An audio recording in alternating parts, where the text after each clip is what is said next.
Hi there, Maya. How are you? Good, thank you. What a yucky day it is out I there. know. Oh, well. I was gonna go in person, but Yeah, me too. It's rain and yeah, not worth it. cold and rain and Well, what did they say? April showers bring May flowers, so.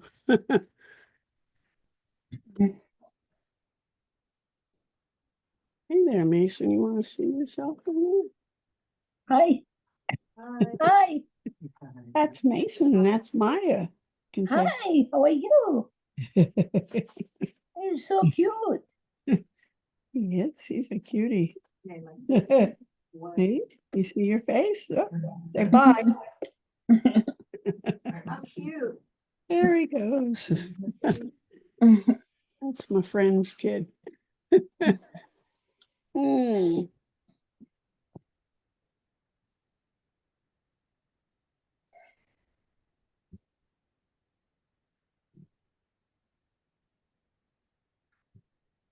Hello there, folks. Hi. Patricia, how are you? Evie, Riley. Hi, Roz. Hi, how are you? Hi, Maya. Hi, how are you? I'm doing well. As I was saying to Maya, I was gonna join you, but I just wimped out with the rain. I figured it's sort of the end of flu season, so I'll do the small room, but didn't happen. Next month. Oh, Need to crowd is for sure.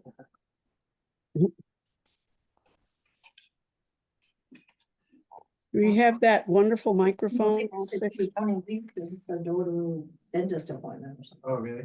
She sent an email at the last minute, so.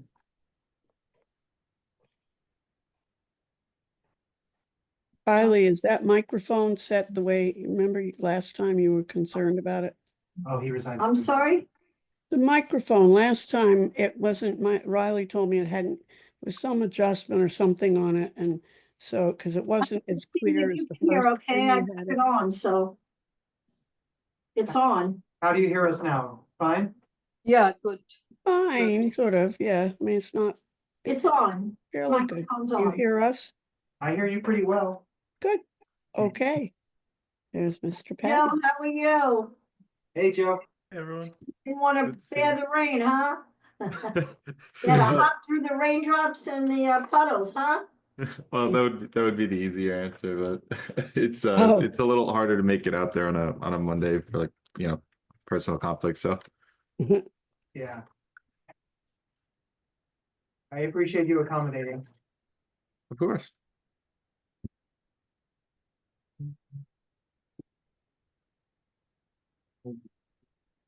Everybody know Raphael? Raphael, say hello to. Oh, hello. Now, first Vice President, Roz. Hi, everyone. Hi, Hi there. Raphael. So Patty from DOT, you talked to him on the phone? Yes, nice to meet all of you virtually. Well, some of us, if I'd known you were going to be there, I would have made it through the bad weather, but by the time I'd get there, it'd be a little late. There'll be another time.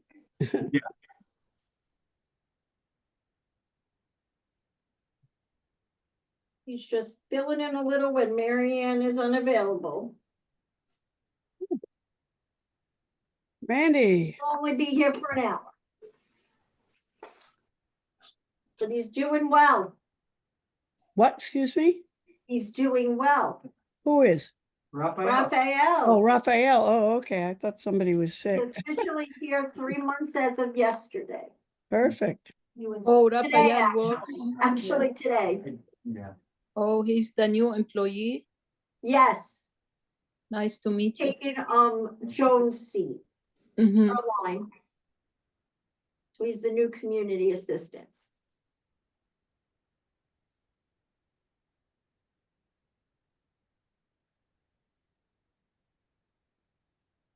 So Randy, welcome to transportation. Hi, Randy. Welcome. Hey, thanks for having me. I'm doing double duty, kid duty and this, and then I've got the one LIC meeting on my phone. So Oh, You're Yeah. doing triple duty. yeah, God. Let's get it back. Yeah. True.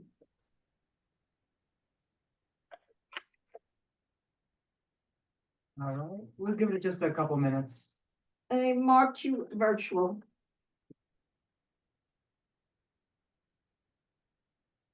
Hi, Lisa, how are you? I marked you virtual as well. Don't see mine.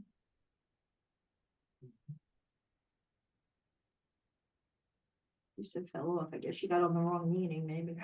Oh, She probably wanted to go to the LIC meeting.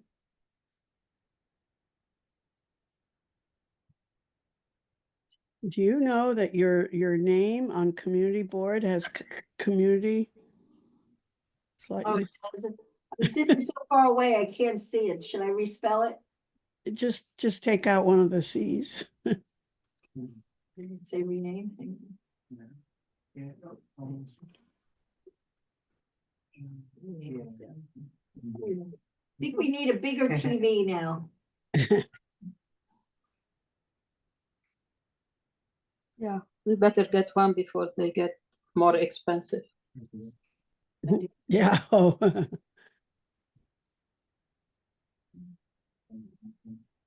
What's Maybe this? that's not working. I mean, stuff work. Oh, there you go.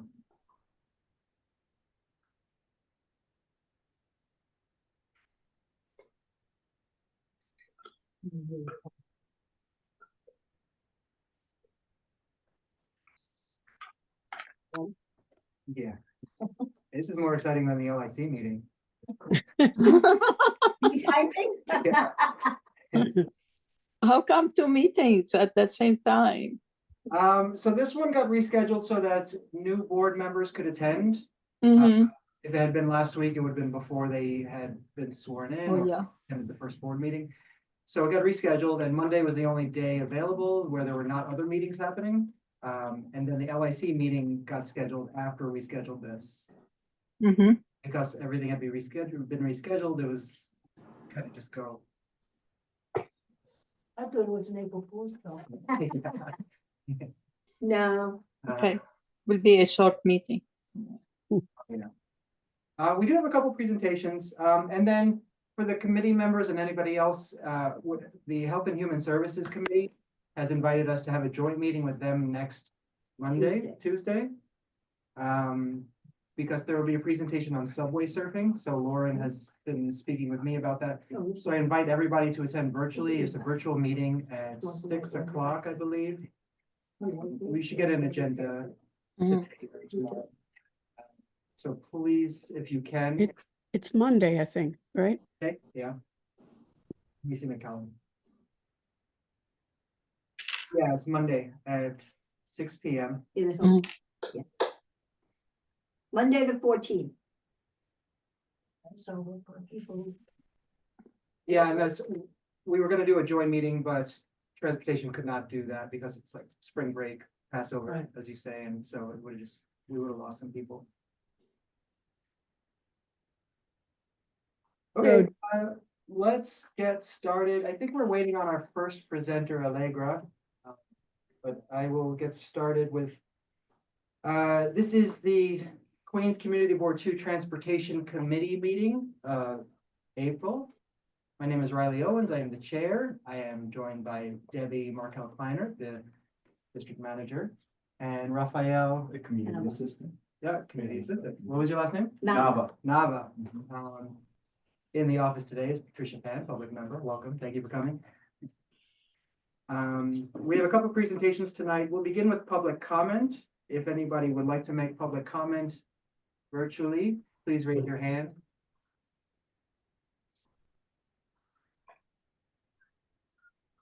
I think Riley, in addition to Randy, our new member, Pia Rahman is. Oh, yeah, welcome. Pia Raman. Hi, Hi, thanks for attending. it's my pleasure. Hey, can you put on your video? Oh, yes, one moment. I want to see you. There, thank you. Hi there. Welcome, congratulations on joining the community board. Thank you. and welcome to Transportation Committee meeting. Can I ask what brings you to transportation particularly? I mean, In full transparency, when I was little, I was in a really bad car accident. So I've always paid attention to transportation in New York City. I think making these small decisions, it can change someone's life. It can change the most vulnerable people's lives. Um, and I wanted to listen in and hopefully be a part of that. Yeah, thank you very much. I think that's why a lot of us are here. mm, Thank you. All right. Maurus is here also. Who's this? Maurus Oh, Valdez. Thomas. Yeah, welcome. Ryan Smith is here. Welcome, committee member. Hello, hello. Hello, put your video on. Let's see you, Maurus. Joe Patty, can I ask you how long the DOT's presentation is about? It's about 20 slides. So I would say can get done like under 20 minutes. What do you think, Robbie? Presentation is about, yeah, like 10 to 12 minutes long. Okay, we might start with that since our other presenter is not here. Is that okay? Yeah, sure. Ready? Does anybody, you need host privileges? I think I do. Is that, let me see. Gonna do the presentation. Is that Rosie? Mhm. Is Robbie? Oh, yes. Yeah, This is presentation at the high school. yes. It's the co-host. Yeah. Yeah, I could speak a little about that. I'll just give a quick intro to the project. For anyone new, my name's Joe Patty. I'm the borough planner for Weston Queens.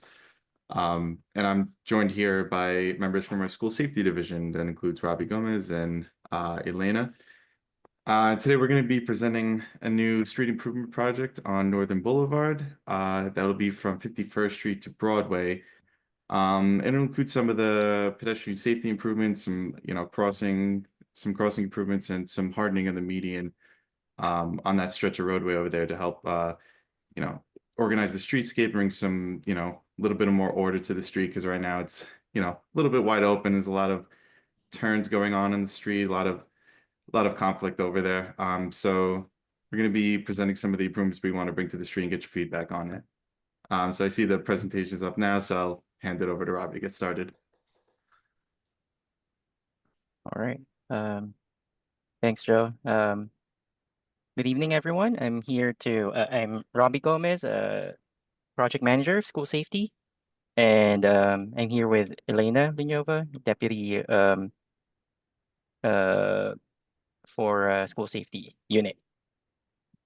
And yeah, we're here to present Northern Boulevard from 51st Street to Broadway school safety improvements. Right. With school safety reviewing sites across the city, this section of Northern Boulevard stood out. It's a busy corridor with a lot of different users. And with a new school opening soon, it's important that we take a closer look at the current conditions and what's coming next. This location has several factors that make it a priority for us. HS 472, with an expected enrollment of 3,000 students, is scheduled to open this September. This is also designated through truck route, meaning large vehicles regularly travel through the area. And on top of that, this corridor serves 5 key bus routes, making it a vital piece of the city's transit network. DOT has been working closely with the community for nearly a decade to improve safety and mobility along Northern Boulevard. These efforts are rooted in consistent engagement and public feedback. In 2018, DOT held 3 public workshops to understand local concerns. The community highlighted 3 key priorities like protected bike lanes, better bus service, and safer pedestrian crossings, with features like medians and refuge islands. In 2020, DOT partnered with State Senator Ramos to hear directly from the businesses along Northern Boulevard, ensuring their voices were part of the conversation. And in 2022, elected officials pushed for the expanded transit improvements, including dedicated bus lanes and more reliable service. These ongoing priorities have continued to guide the work we do in the corridor. Building on the community input, DOT has delivered a series of targeted improvements along Northern Boulevard in recent years. In 2019, we made upgrades between Newtown Road and Broadway, adding pedestrian islands, curb extensions, and expanding an existing triangle to create safer crossings. In 2021, we installed protected bike lanes from 41st Avenue to Broadway, giving cyclists dedicated space and helping reduce conflicts with moving traffic. In 2023, we introduced dedicated bus lanes from Broadway to 114th Street, helping to improve travel times and transit reliability. And most recently, DOT presented a street improvement project for 51st Street from Northern Boulevard to 31st Avenue, which includes protected bike lanes, pedestrian islands, and a new bus boarding island. Let's talk about Vision Zero. It is a citywide multi-agency effort launched in 2014 with one goal: to eliminate traffic fatalities and serious injuries across New York City. The city continues to invest in street redesigns, safer signals, and public education to make our streets safer for everyone. In 2023, DOT released the updated Borough Pedestrian Safety Action Plans. These plans identify priority intersections, corridors, and areas, focusing improvements where they're needed most. As you can see, Northern Boulevard is identified as both a priority corridor and a priority area, highlighting this corridor as an area in need of targeted safety improvements. In this stretch of Northern Boulevard, there have been a total of 86 reported injuries from 2019 to 2023, including 22 serious injuries. 34% of those injuries involve pedestrians and bicyclists, people who are most vulnerable in traffic. With HS 472 opening later this year, we expect to see more activity in the area, making safety improvements even more relevant. Now we've looked at the safety data, let's take a closer look at what the street actually looks like today and what the conditions are contributing to these patterns. This segment of Northern Boulevard is a two-way 70-foot wide street with 2 travel lanes and bike lanes in both directions.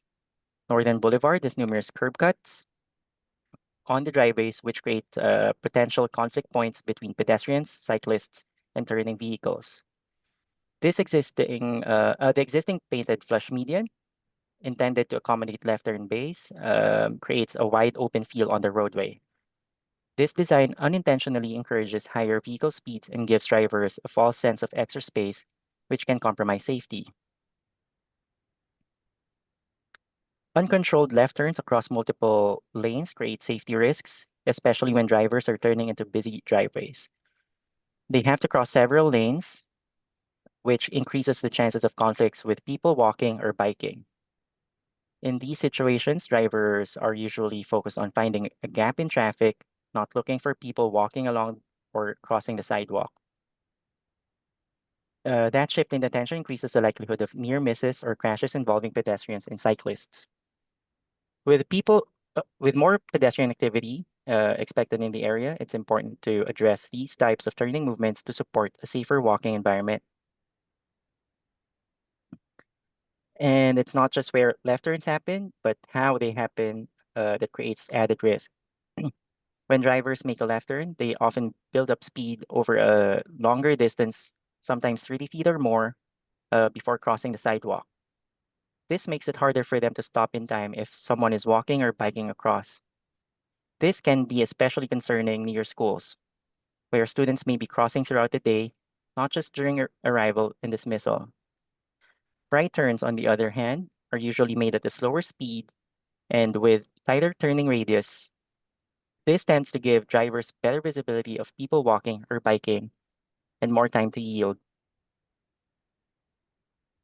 So while turning behavior is one part of the safety picture, the design of the crossings themselves plays an equally important role, especially for people walking. Crossings along this corridor are quite long, ranging from 70 feet to 88 feet. That's a long distance to get across, especially for older adults, children, or anyone who may need more time to cross. Currently, there are no pedestrian islands in place at these points of Northern Boulevard. This means people have to cross the full width of the street all at once, even as traffic continues to move around them. As activity along the corridor continues to grow, especially with the addition of a nearby high school, improving these crossings will make the streets more comfortable and safer for everyone walking through the area. Now let's talk about how we're redesigning the section of Northern Boulevard to address those issues. Starting with the median and crossing improvements. We're replacing the painted median and left turn bays with a raised median and pedestrian refuge island. This gives people a safer place to pause while crossing the street and makes the road feel more organized. There are several key tangible benefits to adding a continuous concrete median along this block. It helps shorten crossing distances, making crossings easier and more comfortable, especially for students, families, and older adults. By removing mid-block left turns and U-turns, we reduce those sudden unpredictable vehicle turns across multiple lanes of traffic that can lead to crashes. And with the new concrete median, the street feels narrower, which naturally encourages drivers to slow down, something that benefits everyone, especially in a school environment. We're also banning a low-volume westbound left turn from Northern Boulevard onto Woodside Avenue. This lets us make room for the concrete median and pedestrian refuge island, while improving overall safety at the intersection. With these planned changes, let's talk through alternative routes from Northern Boulevard onto Woodside Avenue. The most direct option for westbound drivers is a soft right on to Broadway, and then left onto 51st Street, continuing straight onto Woodside Avenue. For drivers who miss that turn, they can loop back via Newtown Road, right to Broadway, right onto 51st Street, and straight to Woodside Avenue. At peak hour, only 40 vehicles make that westbound left onto Woodside Avenue. So this is a low volume movement. We've conducted a rigorous traffic analysis on these intersections, and we're confident that these changes will not create any significant traffic impact. This slide shows how traffic will be rerouted to access the driveways along the northern curb of Northern Boulevard. Most drivers will turn left onto 51st Street, then loop back via Broadway to return to Northern Boulevard. Some businesses can also be accessed through an alternative driveway along Broadway. Another option is a soft right turn onto Broadway, looping back via 55th Street to Northern Boulevard. Only about 50 vehicles are expected to follow this rerouting during the busiest hour. We'll also adjust the signal timing to provide more green time for the protected eastbound left turn from Northern Boulevard onto 51st Street, supporting these rerouted movements. Together, these changes are part of a larger effort to create a safer, more predictable street, one that works better for everyone, whether you're walking, biking, taking the bus, or driving, especially with the high school opening and ongoing transit use. We're currently finalizing the design, and we are targeting implementation for this summer. And that's it for me. Thank you, everyone. If you have any questions. Thank you Yeah, so much. Thanks for the presentation. Mhm. Patricia. Is there a way that we can get copies of this? It was very difficult to see far away. Everything is very small on the screen. It was a little confusing about this westbound turning Northern Boulevard to Broadway to left on 55th Oh. Side Avenue. I wasn't quite sure of the directionality there. Is there a left turn signal now on Northern Boulevard to go to Woodside Avenue? Yes, No there is. eastbound there is. Yeah, there is there used to be or there is right now a dedicated left turn bay, and there's a signal from Northern Boulevard turning left onto Woodside. So you're going to do away with that signal? Sorry, can you say that again? Going to do away with that signal and force everyone to turn onto Broadway and come around to get onto Woodside Avenue? Yes, so we are planning on banning those eastbound left turn and Westbound. Westbound. so westbound is still we're keeping that turn I'm so that totally confused now I know, because I think that's reversed. Westbound is banned, eastbound is, oh sorry yeah Yeah, that's westbound. correct. Westbound would be banned. Yes, westbound is banned. Mhm. Westbound left is banned. Westbound left. and will you Okay. just say clearly why again? yeah, why is that? To make room for the ped island and the concrete median. But it's along the tour.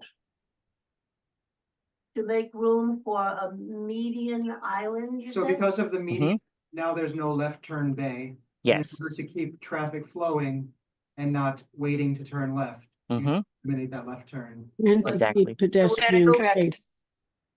There will still be a left turn signal going eastbound on Northern Boulevard to turn left onto 55th. Onto 51st. Yes. So 51st. we're keeping the left turn bay on the eastbound left turn So from northern they to won't have a 51st. median- They won't have a median there. It will- Mhm. I don't, because the traffic going down Broadway, in order to turn onto 51st Street, you're sending an awful lot of traffic over to the Woodside Houses area there. In order to make that left on 51st Street to go across Northern Boulevard, going south onto Woodside Avenue. Yeah, there are only like 40 vehicles during the peak hour that we're rerouting to Newtown Road, Broadway, and back to 51st to Woodside. There were only 40 what? 40 40 vehicles. I did not. At peak, so they did a study at peak hour, only 40 vehicles made that turn. So it only. It's a very light turn. Mm-hmm. So at rush hour, only 40 vehicles drive down that block an hour. All right, Corey, you had a question? So thanks for looking at this segment. I used to live in the area. I was very concerned about safety, especially after the school went in. It's also a major stop on the M and R lines. One question I had is, the right side of the project scope where Northern intersects Broadway, Mhm. that's also really close to 54th Street, 55th Street. It's a really big, complex intersection, but I noticed the project scope kind of cuts through that. Is there any way to incorporate the full intersection into the scope here? I asked because when I lived in Woodside on 56th Street, the way I would get to the MR would be either to walk up 55th or 54th or bike up 56th because there's a city bike stand on 55th Street right at that intersection. So I'm always approaching from the east side, and I imagine a lot of other people would be too. And I think the attraction of that subway entrance is going to create it creates a lot of pedestrian traffic. So I think there's also a safety concern at that crossing as well. I'm just curious if that could be, incorporated into the scope of the project. So DOT has looked at the intersection of 51st Northern and Broadway in the past, and there were improvements that were proposed and done there, I think several years ago, maybe 7 and then 5 years ago. It is a very complex intersection, as you said. There was recently a barn stance added there. This is an all pedestrian phase that allows fully protected pedestrian phase that allows pedestrians to be fully protected while crossing without any turn vehicles. Because this intersection is so complicated, we would rather wait a little to see how the school traffic and how school pedestrian volumes will affect how the intersection operates, and then we are happy to look at it again. Let me get some of the people on screen. Ryan, I see you up first. Yeah, thanks so much, and thank you, DOT, for bringing this forward. I want to second certainly what Corey said about this being something that I think a lot of us who've spent time in this area have been looking for a long time. I actually remember when HS 472 was the site of that COVID testing site that it was in its prior life, and there was so much foot traffic in that period, and it got a little complicated with the lines there and everything with all the traffic. So definitely appreciate that you're doing this. I was wondering if you can talk a little bit about the median itself and sort of how it's going to be designed to either be mountable or not, or in sort of what you anticipate there. And this may seem like a sort of silly question, but I know, with some of the medians that have gone in other projects in the area recently, it's taken a while for drivers not to just try to mount it, even if it's designed only for emergency vehicles to be mounting it. So this is not going to be a mountable Good. island. It's going to be so if you already saw the island on Broadway and 54th, we're just extending that all throughout this block. So it's going to be roughly around 7 inches high with pedestrian cut-throughs for the crossings. All right. Yeah. Great. Thank you. Thank you, Roz. Okay, yeah, I want to second this also. I think it's going to make it safer for pedestrians, and yes, it'll take a little while for drivers to kind of get used to. This happens to be an area very, very close to where I live. These are turns I'm very, very familiar with, and I get it. It may not be, I mean, it's a little price we need to pay for putting pedestrians first and their safety. I also wanted to say to Robbie, I couldn't resist saying, George Carlin says, don't call them a near misses, call them near hits. So, we shouldn't talk about near misses. But what I also wanted to ask you to be sure, and I'm sure that's part of it, if you're coming westbound on, I guess, it's the extension of Woodside Ave, is that 51st Street? I mean, it changes to, okay. So if you're coming from 51st Street and you want to turn, make that sort of slight turn onto Woodside Ave, there are 2 lanes, and whatever, I as a driver, I never know if I should go in either one. It doesn't matter, or there's a preference. The lane markings have either gone away or you don't have them, and maybe some clarification would be helpful. So yeah, we're actually doing a street improvement project along 51st Street, which will Oh, okay. yeah, we'll redo all the markings for that. So there are 2 lanes going southbound. Yes. So there, because of the heavy right turns, southbound right turns onto Northern, we are dedicating that lane for just the right turns, and then the through lane would be the one on the left side, Perfect. going straight to Woodside. Yeah, Raz, that was a presentation we gave to CB1 for 51st Street for some protected bike lanes along that corridor. Currently it's 2 lanes southbound on 51st for most of its stretch, but it would be knocking it down to 1. But at that intersection, it would open back up to 2 lanes for that dedicated right turn. So it'd be a little more organized, and the space would be a little more assigned. So to directly address your concern with that. Good, that will solve. I've had that concern for years and never quite know. Many disputes occur as to which lane I should be in. Yeah, so we got 2 projects meeting right at that intersection, so there should be a lot of improvements there. And they're also going to be trying to introduce an LPI at that intersection as part of the other project. Of LPIs. Also, I'm glad to hear your perspective on the intersection of Northern and 54th Street, because it is so close to the high school that there will be probably, but I think it does make sense. Wait and see a little bit to what's gonna happen, as long as it's on your work plan, on your radar screen. That's excellent. Thank you very much. Thank you. Randy, Hi, good evening. Thank you for the presentation. Would you mind going back to the slide with the proposed changes? So my question, I have two questions. The first one concerning pedestrian flow. Thinking about how pedestrians might cross on those zebra stripes across, from the high school to McDonald's back and forth. And thinking about, so thank you for the update on the median. I was just thinking about how can we channel our pedestrians to use the zebra stripes, and do you have any other conversation on, say, signal timing to make that cycle to allow pedestrians to completely clear the intersection with more time on that? And then I have a second question about a bike lane, and we'll get to that.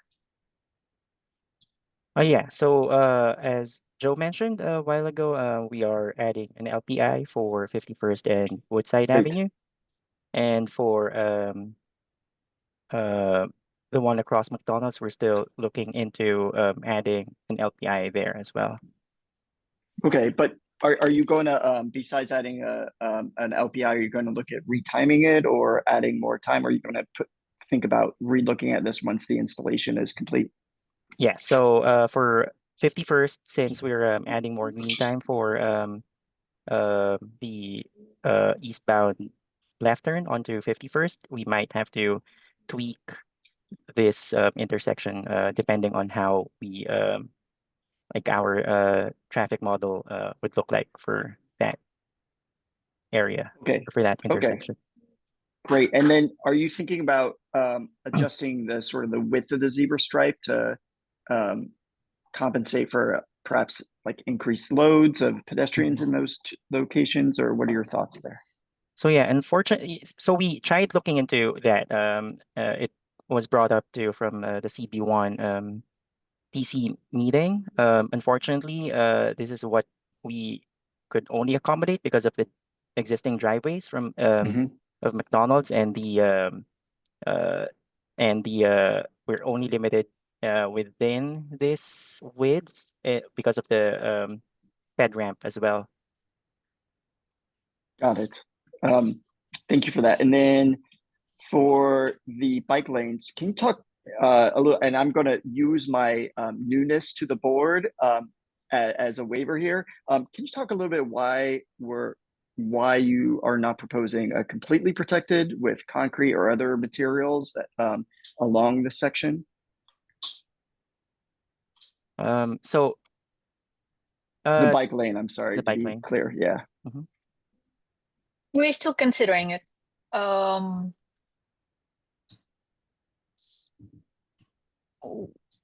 can. Of course, there is a big argument for making the bike lane fully protected. School operations also are a little bit unpredictable, so we're not quite certain how this will turn out, and we're a little concerned about making tweaks to the bike lane in the first half a year of school operations. So we're still weighing positives and negatives here, and we have not finalized that part of the design. Is that why? Because you're worried about school buses or cars parked in the bike lane to let kids on and off, or what are your thoughts there? School buses will have dedicated pickup and drop off from the back of the school. So it is about parental pickup and drop off and their effect on traffic. Okay. But yes, we're definitely considering adding additional protection here, either very quickly or within a few months of the school opening. Okay. And so what are some of the criteria that you will be looking for to get you to fully harden and protect this bike lane? Sorry, my son is playing guitar in the background. It's okay. We'll need to see how school is operating. We'll need to see how people are using the street. We'll need to see how people are crossing, how people are not doing what they're supposed to do, because we often see that happening in the schools. The operations can be pretty messy. Mhm. And the school of this size, as much as there, yes, it was extensively modeled, there was traffic analysis, but there is always this slight level of unpredictability. And It's usually best Mm. to give a few months for things to settle and then make long-term decisions. Um, yeah, yeah, and Great. if I may add to that, please. so there's an existing line underneath this stretch of Northern Boulevard. So that's another thing that Subway we have lane. to, the subway line. So um, that's another consideration that we have to take a look at, because we can't just construct anything on top of that without coordinating it with MTA. Thank you. Thank you very much for your questions, Randy. So I have some questions. So the buses will go into a special area behind the school. So there's no buses on the streets at all. Yes. Yes. So they're coming from 37th Ave, going to the side of HS 472. There's a dedicated driveway along this side and exits on Northern Boulevard. All right. And what do you foresee the car drop off? Where do you think it's going to be? Right in front of the school? It's a little hard to say. We do see oftentimes parents prefer to drop off right in front of the main school entrance, regardless of the signage and recommendations that we make. However, this is a high school, and high school typically have very high number of students traveling alone, taking a bus or subway. So it is possible that parents, given again that these are older kids, parents could choose to drop off not right in front of the main entrance, but at the approach or past the school building. And yeah, so just on the bike lanes, I will say, yes, it should be studied.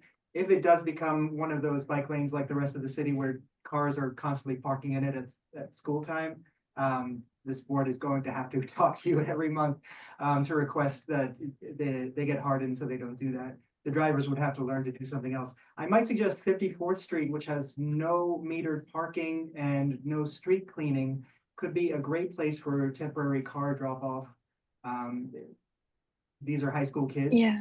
Cars can just go onto 54th Street where there's, not really much need for parking spots for any of the businesses around there. Because it's just an auto body shop and an MTA building with its own parking lot. It might be a nice place for short-term parking to drop off the kids, to keep them off the priority corridor of Northern Boulevard. And we know how messy car drop-offs can get for everybody. Totally agree with you. On our side, we always provide school loading along the entirety of school frontages. So there will be dedicated space on 54th Street as well. As I've mentioned, we can only make recommendations to the school parents and students. Whether they will follow our recommendations, that's entirely different story. So yes, but of course the hope is that given that Northern Boulevard is a priority corridor, not exactly the most convenient space for pickups and drop-offs, we hope that it will dissuade people from doing pickups here. All right, And thank you. that's definitely a conversation we can have with PD as well. Like, I know when I used to cover Eastern Queens, we had a lot of discussions with schools about combating some of those pickup and drop off problems. So sometimes they'll do like some targeted enforcement on certain days just to at least send a message to parents where or when you should be picking up. And then it's as simple as like the schools themselves could be handing out information about double parking rules and where's best to go. So it's surprisingly effective depending on the location. So we can definitely, keep an eye on that. Thank you. Just to get a couple more questions through, there's a car wash there that often develops a line in the street. Have you done any speaking with them yet? Because now with one less, the turn bay lane, it might block a full lane of traffic if people are waiting for a car wash. We have not spoken to them directly, but we did collect traffic counts at every single driveway on the stretch of Northern Boulevard, and the turns were pretty light. Frankly, light enough, they were even below threshold of what is considered any significant impact. And were We're you counting cars in the bike lane as well? Sorry to interrupt. We were counting all the cars that were making turns into the businesses along south curb and north curb of Northern Boulevard. Thank you. Corey. Yeah, so just to follow up on the protected bike lane discussion, so often on corridors like this, when the initial bike lane goes in, we ask about protection and we're told, this isn't a capital project, this is a quick build project, so we're gonna do a trial design with a pilot design with paint and with flex posts, ideally, to see how things work. But what we're talking about is a capital project, right? You're constructing a median. So I don't really understand how you're able to construct the median over a subway, but you can't construct concrete barriers for the protected bike lane over the subway. That there needs to be a separate project. And I would strongly advise against, taking a wait and see approach for this. I think, working proactively with the school and telling them like, hey, this is a high volume corridor. We really, for safety, from a congestion perspective, we want to avoid an instance where drivers park in front of a school, working with them to create a parking plan, I think would be a better course of action. In particular, the way it sounds in terms of we want to see what the movements are like when the school session starts. It's almost inviting cars to park in this unprotected bike lane, where you'd hope that the assumption is we're encouraging kids to bike to school. This is a major bicycle corridor for the city. It's fronting a high school. This is a golden opportunity to put more safety infrastructure in place and make it even safer for kids to bike to school. And the barriers would help keep cars out of the bike lane, putting kids' lives in danger. Totally hear you on all of this. I'll take it back to our leadership for consideration. There is no set decision on barriers here just yet. So we will discuss internally and we can get back to the board. As to this project, this is not a capital project. This is an in-house project. We're still waiting to hear back from MTA. Typically, it is easy to construct right in the middle, in the crown of the roadway, when the roadway is this wide. And it does not affect any drainage. Situation might be different when you are constructing towards the edges of the roadway, where it might affect drainage and subway in a different way. I understand. That makes sense. Thank you. Maury, you had a question? Yeah, I want a couple of comments and questions. First of all, I remember it seems like yesterday that Debbie and I were at the groundbreaking for this school, and it was not too long after that we started having conversations early on with DOT and in our transportation committee about concerns about safety. I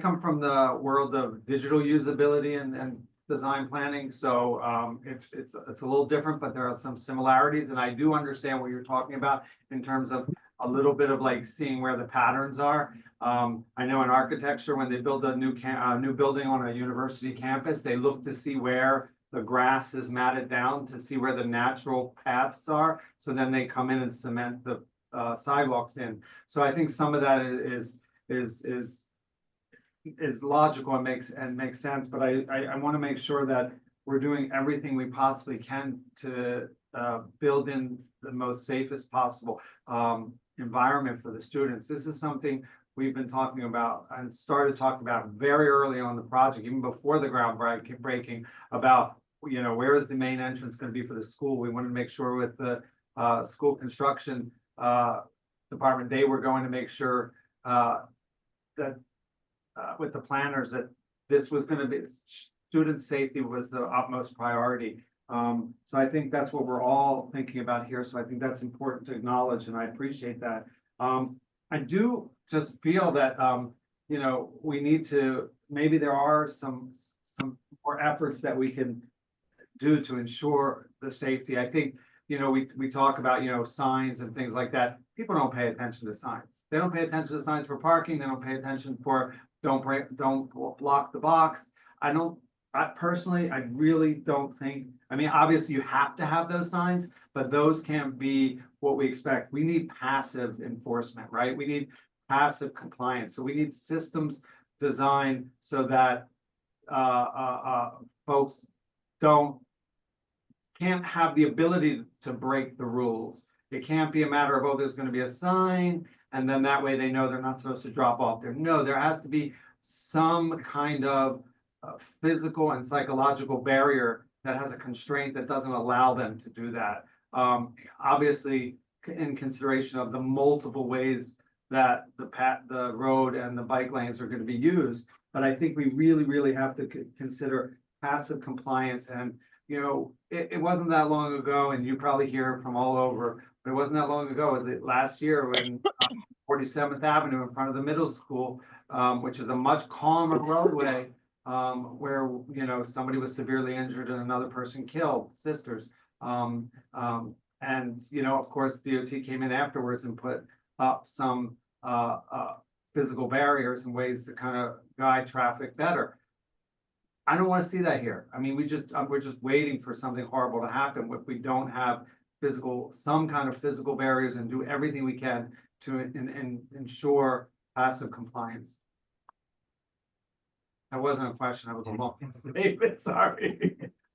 But are there things you could do in the short term, in the immediate term, rather than signs, I guess is the question. We'll consider some form of barriers along the bike lane. And we'll update on the board on this. Yeah, we can definitely communicate with you know, with our school safety team here, and also the team that originally put in this lane, which is you know, I believe our RIS group. Mm-hmm. You know, we always go, you know, back to, you know, it's important to hear these things from the board, because we can always go back and let them know that, hey, these are things people would want to see more from the project. And you know, there are a few in CB2 that we come back to and do some hardening here and there, of whether it's a pedestrian island or a bike lane. So it's definitely something we can all explore together. We'll definitely all take that back to the team and let them know that there's a big, you know, big concern with that. Yeah, and I'll just add one little quick thing onto this is, you know, I also drive, and I know that in certain areas, as a driver, you can feel really pressured because of the people, the drivers around you and behind you, truck drivers, commercial drivers, other drivers that are reckless. And so when there are systems in place that make it so that the drivers have a good excuse to be abiding by the laws, it makes it safer for everyone. So, you know, sometimes, you know, just helping the driver be more conforming is a great way to ensure safety. Right, thank you very much. I'm going to say we have another presentation, so let's wrap up with some quick questions. Patricia? Did you say that the main entrance to the high school is 54th Street? No, main entrance will be on Northern. Will be on Northern. Will there be other entrances for entrance and dismissal? I think there is an ADA accessible entrance for school buses that Robbie showed. And Robbie, I don't remember if there was an additional entrance on 54th or not. Do you remember? I don't think so, because this is already the schoolyard. So there's Sometimes so- they add the additional entrances through the schoolyard. We're actually not sure if there will be one through 54th. Okay, what I'm concerned about also is the children, like teenagers already. Running out of the building at dismissal time and just flying across Northern Boulevard, maybe going to McDonald's or whatever. But I think it would behoove you to find out, maybe you have already, from the Board of Ed or the administration that may be in the building already. Are they, first of all, are they going to have all 4 years of that high school there at the same time? Or are they going to gradually bring in 1 year at a time and work its way up to 4 years?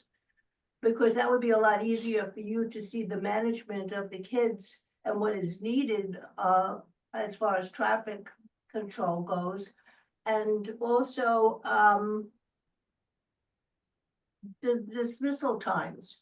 Usually in a high school, they have different grades come in at one time and they dismiss at another time differently on the different levels.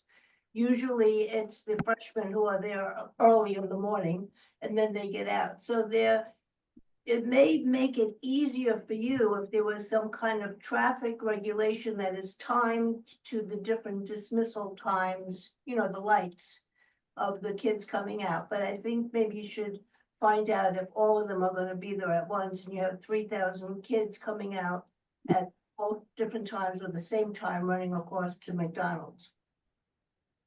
Mm, I do not recall the details of this specific school. I'll need to get back to you on this. My experience with School Construction Authority and their new school buildings is they they start with the lowest grade and then they increase the number of students by year and they let it grow. They don't fill up the entire building all at once. So it's most likely that this will happen here. Northern Boulevard is already 2 moving lanes and bike lane. There is no additional regulation that we can add here. As to 54th Street, we will likely have something like 7 a.m. to 6 p.m. because we typically see extended school hours more and more throughout the city. Kids will often stay for an after school, games, you name it. Thank you very much, Ryan. Yeah, I guess I was wondering too, sort of along the lines of what Maury and others have been asking about around things that kind of just, I think, psychologically will make this work for drivers so that they understand that this is a different, I mean, it's going to have to be a little bit of a different roadway than it currently is right now, right? In order to accommodate, you know, the type of road that you have in front of a school.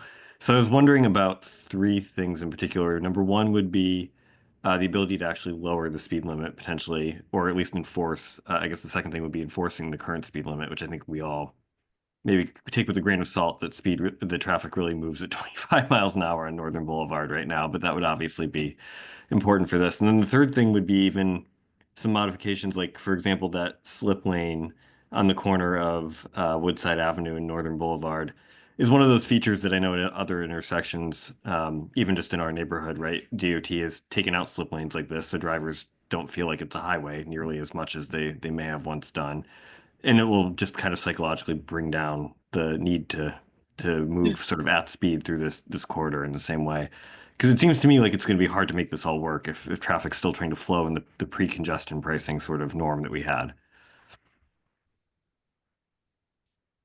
Totally hear you on making it psychologically harder for people to speed. This was what we were going for with this large median in the middle.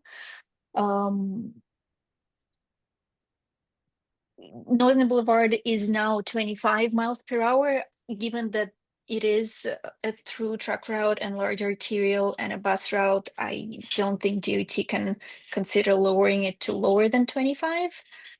As to slip lane on Woodside Avenue, we really wanted to close it, and we did collect all the data and modeled it, and the turns were too heavy for us to do it.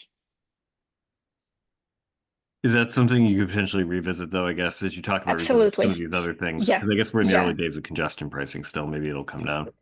Yeah. I really hope that the numbers will come down and we can close it. That would be ideal scenario for us. Great, thank you. Thank you. Roz? Yes, I just wanted to say in terms of in front of the school that you'll be considering things like armadillos and bollards. I mean, I can understand the resistance to putting in something that's totally hardened initially because it doesn't give you the same flexibility other than if you use Jersey barriers, I suppose.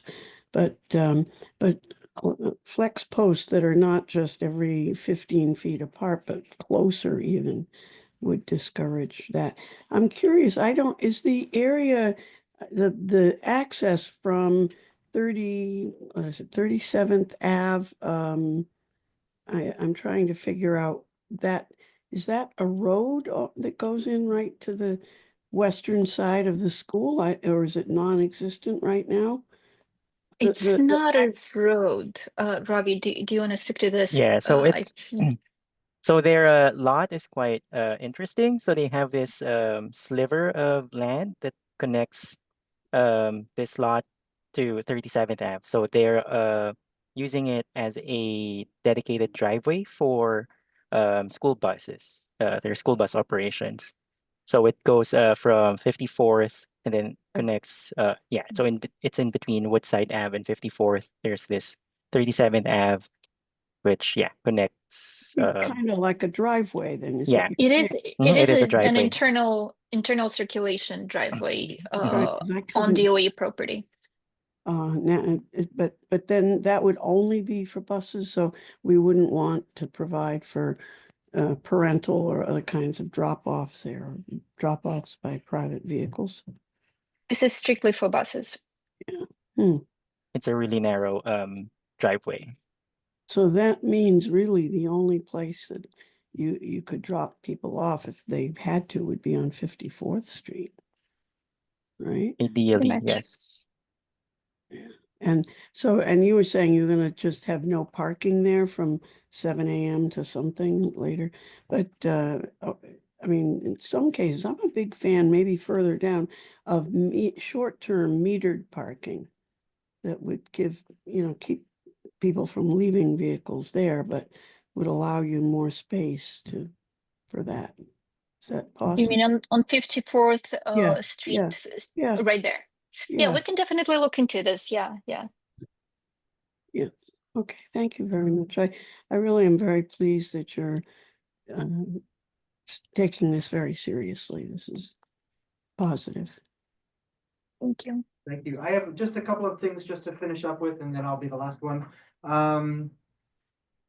So essentially Northern Boulevard is no stopping. There's no parking spaces. There's no stopping here allowed at all. We're going to expect. That's right.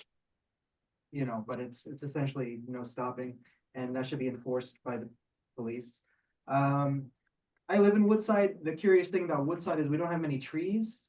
Does this median have space for trees?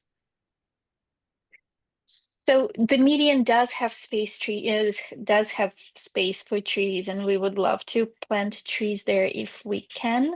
It is still up to MTA because subway line is directly underneath Northern. If we receive necessary permits from MTA, then trees will be planted here. I think that would be great. Kids need it. The city needs it. Yeah, we could follow up with the MTA about that as well. And then the crosswalk to McDonald's, I know there's different laws restricting raised crosswalks. Is there something restricting this from being a raised crosswalk that would slow down speed? It's a through truck route. Truck route, yeah. Okay. I think that's it from me. Thank you so much. We really appreciate this. We see that this is a school safety project, street safety. I love it that it doesn't allow left turns there where there are many driveways and a lot of one of the worst things about raising kids in the city or just being anybody in the city is that you don't even feel safe on the sidewalk because of the amount of left turns and fast right turns. And, so I really appreciate that something is being done here where all of these children and teenagers are going to be every single day. So thank you so much for the presentation. Thank you. Yeah, thank you so much. Yeah, I'll get a copy of the presentation to the board after this as well. Thank you, Yeah, Joe. I thank you. appreciate it. You knew my next question. course. Love you guys. Thank you very much. Thank you. Is Allegra here? Yes, I'm here. Hi, Allegra. Do you have time for your presentation? Yes. Okay, thank you so much let's for your see. patience. Where's my camera? There I am. Okay. So sorry I was running late today. I have teenagers myself and cavity Yeah, dentists. Appreciate it. You can Yes. take a moment to get set up if you like. Sure. Let me just I'm just like to share my screen.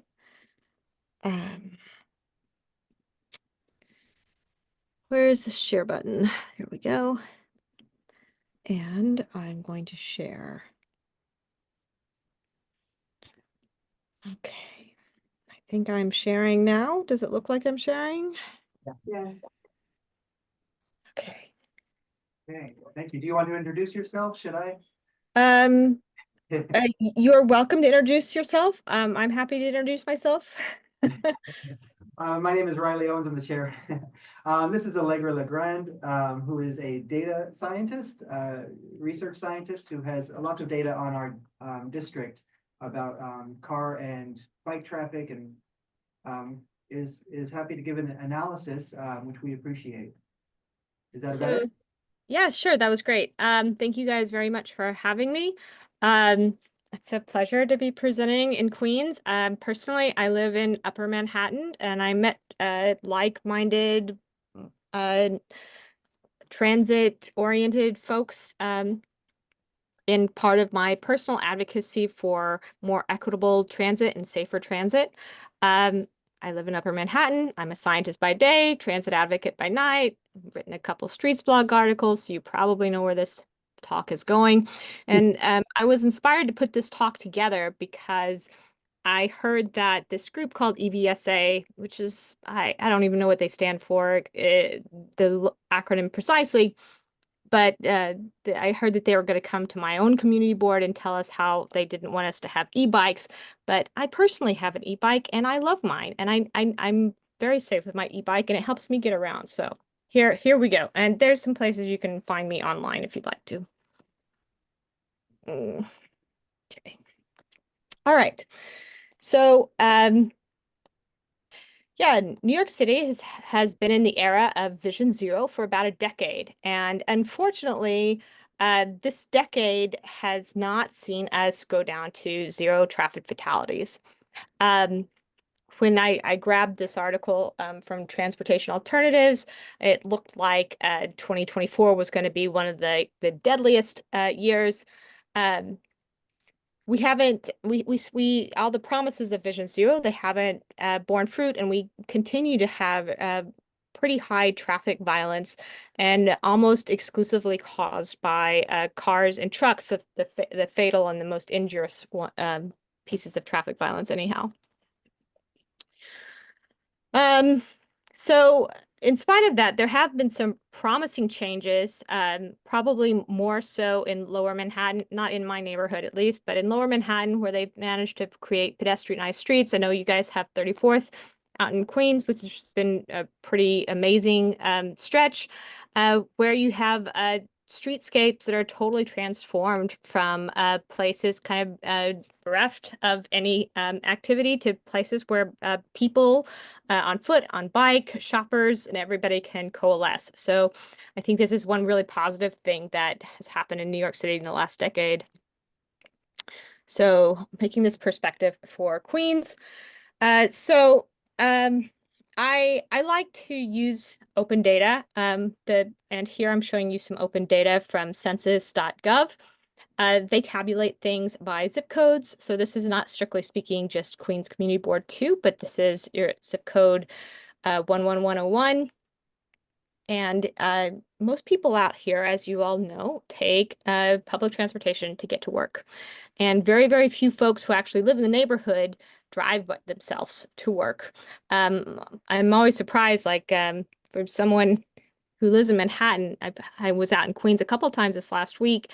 Seems like there's a lot more car activity, and yet the statistics show that most people who live in these communities are using mass transit to get to work, and with somewhat less lower levels of walkers and cyclists.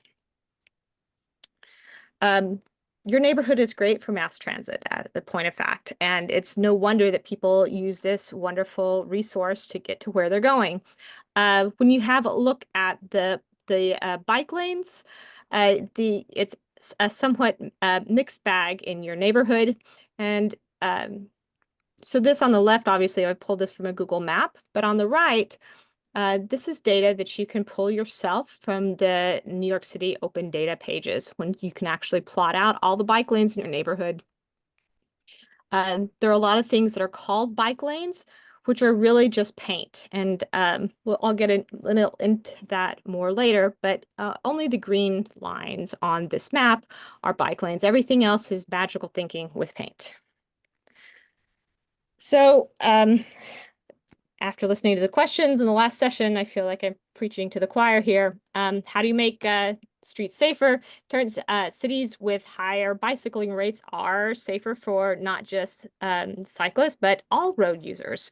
And it is specifically the infrastructure that is built out for bikes. Those hardened lanes that were coming up very much during the last presentation are what make people actually safer. The road signs and the paint, even like the number of bike usage of individual bikes are not as important as the hardened infrastructure that is created to make biking safe. So why is that? So here is, sorry if I get too much in the weeds with plots, please just jump in and interrupt me and stop me. So these are some figures that I pulled from National U.S. Department of Transportation, Federal Highway Administration. And this is just looking at the risk of pedestrian fatality by the impact speed. So that's the graph, big graph in the middle that's underneath. And I have plotted on top of it the speeds that you typically see people going, the speeds you see e-bikes going, and the speeds that you see cars and trucks going. And although I often hear, at least in the neighborhoods that I'm in, a lot of people annoyed with e-bikes, they really lack the speed and the mass to actually kill people. And they're kind of in this like magical zone where there's when the impact speed is under 30 miles per hour, you really mitigate the risk of fatality. That's particularly true considering that this is kind of an older graph from about a decade ago. This curve probably swings even higher today because modern SUV style vehicles, of course, are heavier with higher hoods, which have a larger likelihood of fatalities. And I've dropped in tons of resources, which I think are nice for folks to have. So the reason that the bike lanes are effective is that they create a physical separation that forces cars to actually slow down. So I pulled out this is some more peer-reviewed literature that was looking at various types of road treatment and how the efficacy of the road treatments in keeping folks safe. And the upshot of all of these is that really having the physical barriers are what makes everyone safer. Okay, so now I'm going to get a little bit into more nerdy. So this is a figure that we've all seen versions of. This is just, again, this is pulled from New York City open data. So you can see I'll give this, I think I already gave you guys a copy, but I can give an updated copy if you'd like. And this is the traffic violence in New York City. And the way that traffic violence in New York City is recorded, it's by this particular form that the NYPD fills out when either an injury has occurred or there $1,000 of damages has occurred. And it's called this MV104AN. And so what you can see is that the total number of fatalities in New York City, I would say, so these are stacked bars. I'm looking at things through time. So this is for like the last 15 years, starting in 2012 and coming through present day. And then the number of fatalities is the height of the bars, with the different colors being the darkest pedestrian, the middle color cyclist, and the lighter color car and truck fatalities. It's very variable, but we do not have this downward trend of traffic mortality that we'd really like to see. We do have a downward trend in the number of pedestrian fatalities, but again, it's highly variable year to year and highly variable by neighborhood. The number of fatalities for cyclists, on the other hand, has gone up over the course of Vision Zero. Okay, so I hinted that New York City open data is wonderful. We just got finished having the New York City Open Data Week. If you haven't gone and explored this website, opendata.cityofnewyork.us, you should. It has just so many wonderful pieces of information that all community boards can use.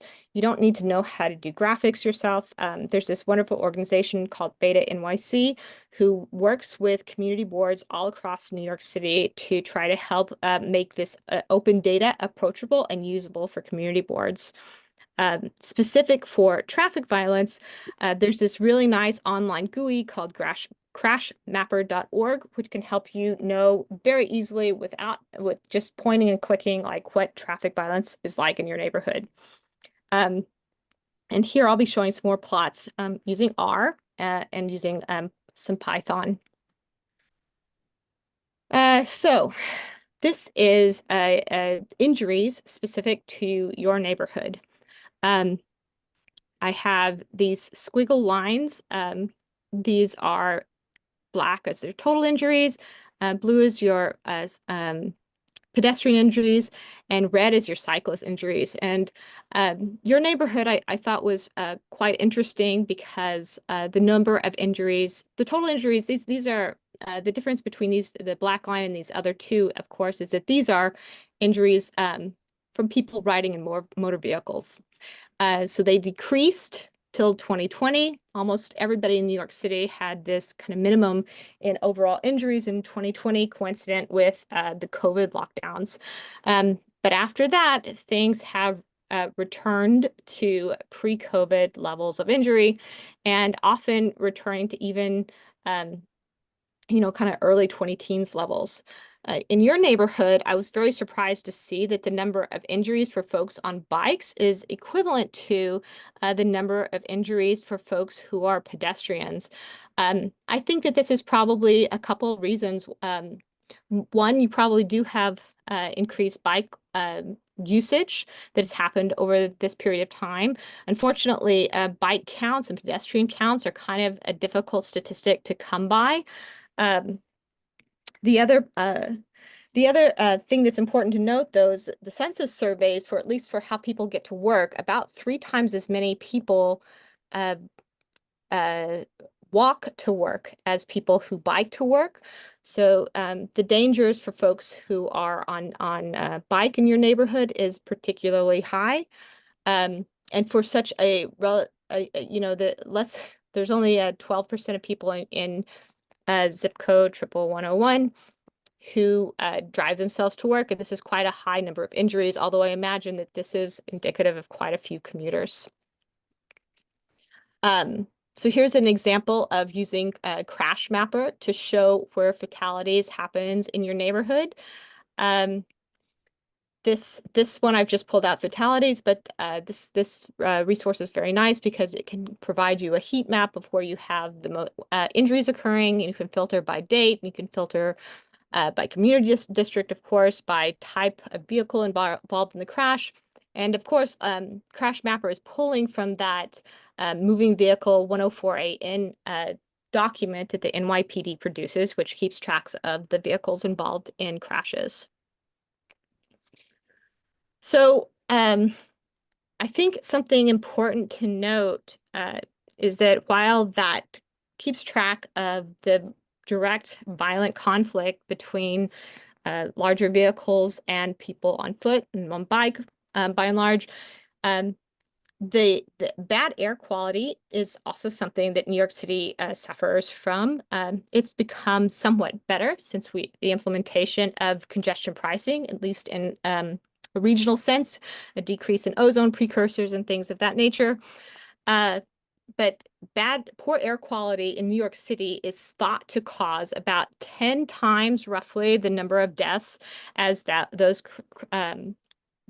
deaths created by direct conflict between vehicles and folks. So that's just something else to keep in mind. So here I've used more of the New York City open data. I've pulled out, this is just for the year 2023, where all the crashes happen in your neighborhood, and I've categorized them by whether or not there's a bike lane on the street. This on the left, this is a very nice resource that Transalt maintains. It keeps track of the number of bike lanes that have been built in New York City since Eric Adams was put into office. New York City Council had voted on a requirement of a certain number of bike lanes to be built per year, and we are very, very far behind that goal. Your neighborhood is no different. There haven't been very many lanes that have been built out yet. I guess we can all be hopeful, but in general, we're running like half behind of the levels that we should be this far into the current administration. Okay, so now I'd like to put this graph. I'm hoping that I'm building up for these being a little bit more complex, to put traffic violence in your neighborhood in perspective of traffic violence in other neighborhoods.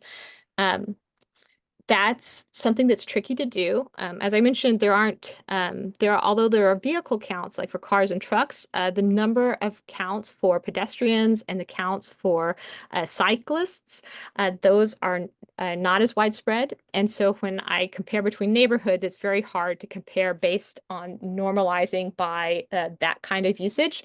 So I've normalized the data I'm going to show here by the population of each area. And that's how on my y-axis here, I have come up with total crashes per 100,000 persons per month. Now, the reason I'm saying per month is, of course, this is a time series again.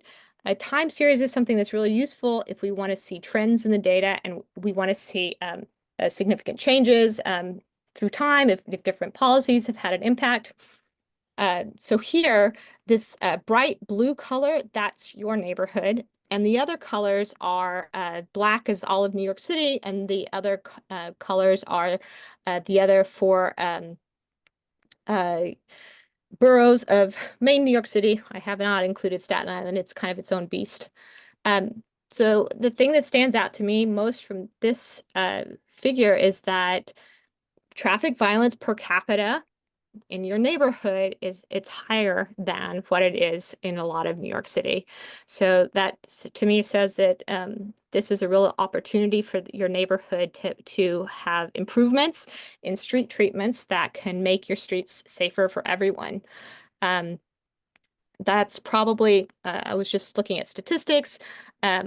I think Manhattan Community Board 12 has about twice the population of Queens Community Board 2. I looked these, forgive me if I'm not getting the statistics exactly correct, but we have a similar number of traffic violence incidents.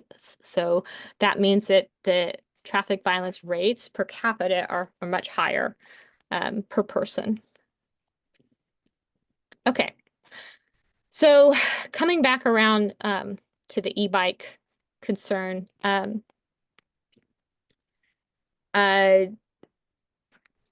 Here on the upper right, this is a screenshot of New York City open data and what it looks like when you can just go in and look at the data tables, where it actually tells you what kind of vehicles were involved in the crash.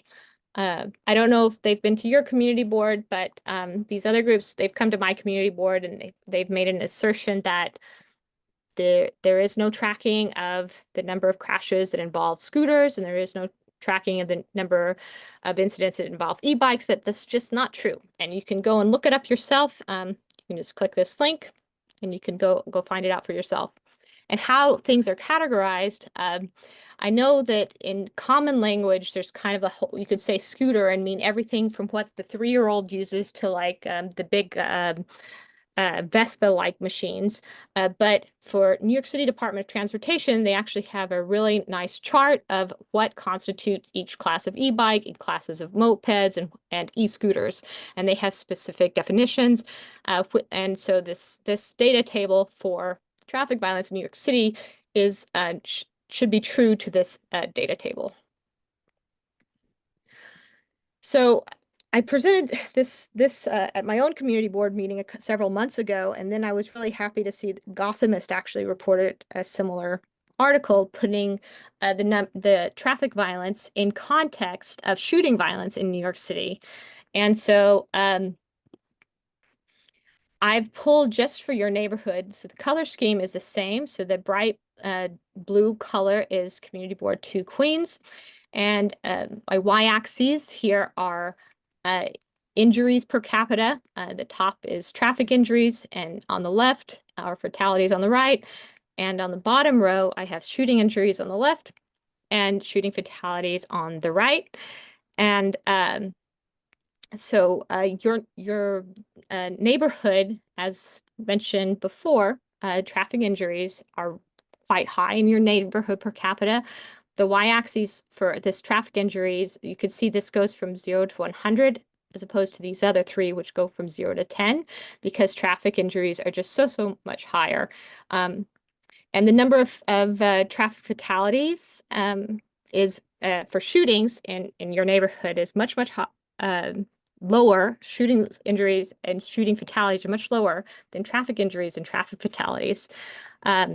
This varies from neighborhood to neighborhood, of course, but I think in comparison to in my neighborhood in Upper Manhattan, traffic fatalities are somewhat on par with shooting fatalities, and depending, it changes on which neighborhood you're in. But even in New York City as a whole, as Gotham has reported, traffic fatalities have now outpaced shooting fatalities. And as we think as a city, how we invest in the health of the populace and the safety of the populace, thinking about investing in preventing traffic violence with the same level of vigor and attention that we do trying to invest in lowering incidences of shootings. I don't know if we're quite there yet, or if we have car brainness that makes traffic injuries and fatalities seem less violent, but hopefully good data can prevail and change that. So this perception that the newfangled e-bikes and scooters are responsible for a lot of the increase in injuries in the neighborhood. So here I've created a plot to directly address that concern. So I've taken, again, this is a time series. Now I've made a bar chart so that you can see incidences of injuries per 100,000 persons per month. And I've color coded so that injuries caused to pedestrians by cars and trucks are kind of in this mustard color.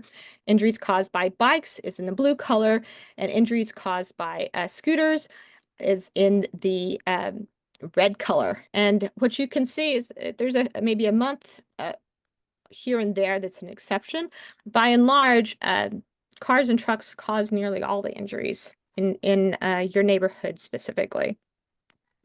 Of course, the really small crashes where there's not many injuries or no one's really hurt, those are definitely underreported. So there could be minor incidences between these vehicles that aren't represented here.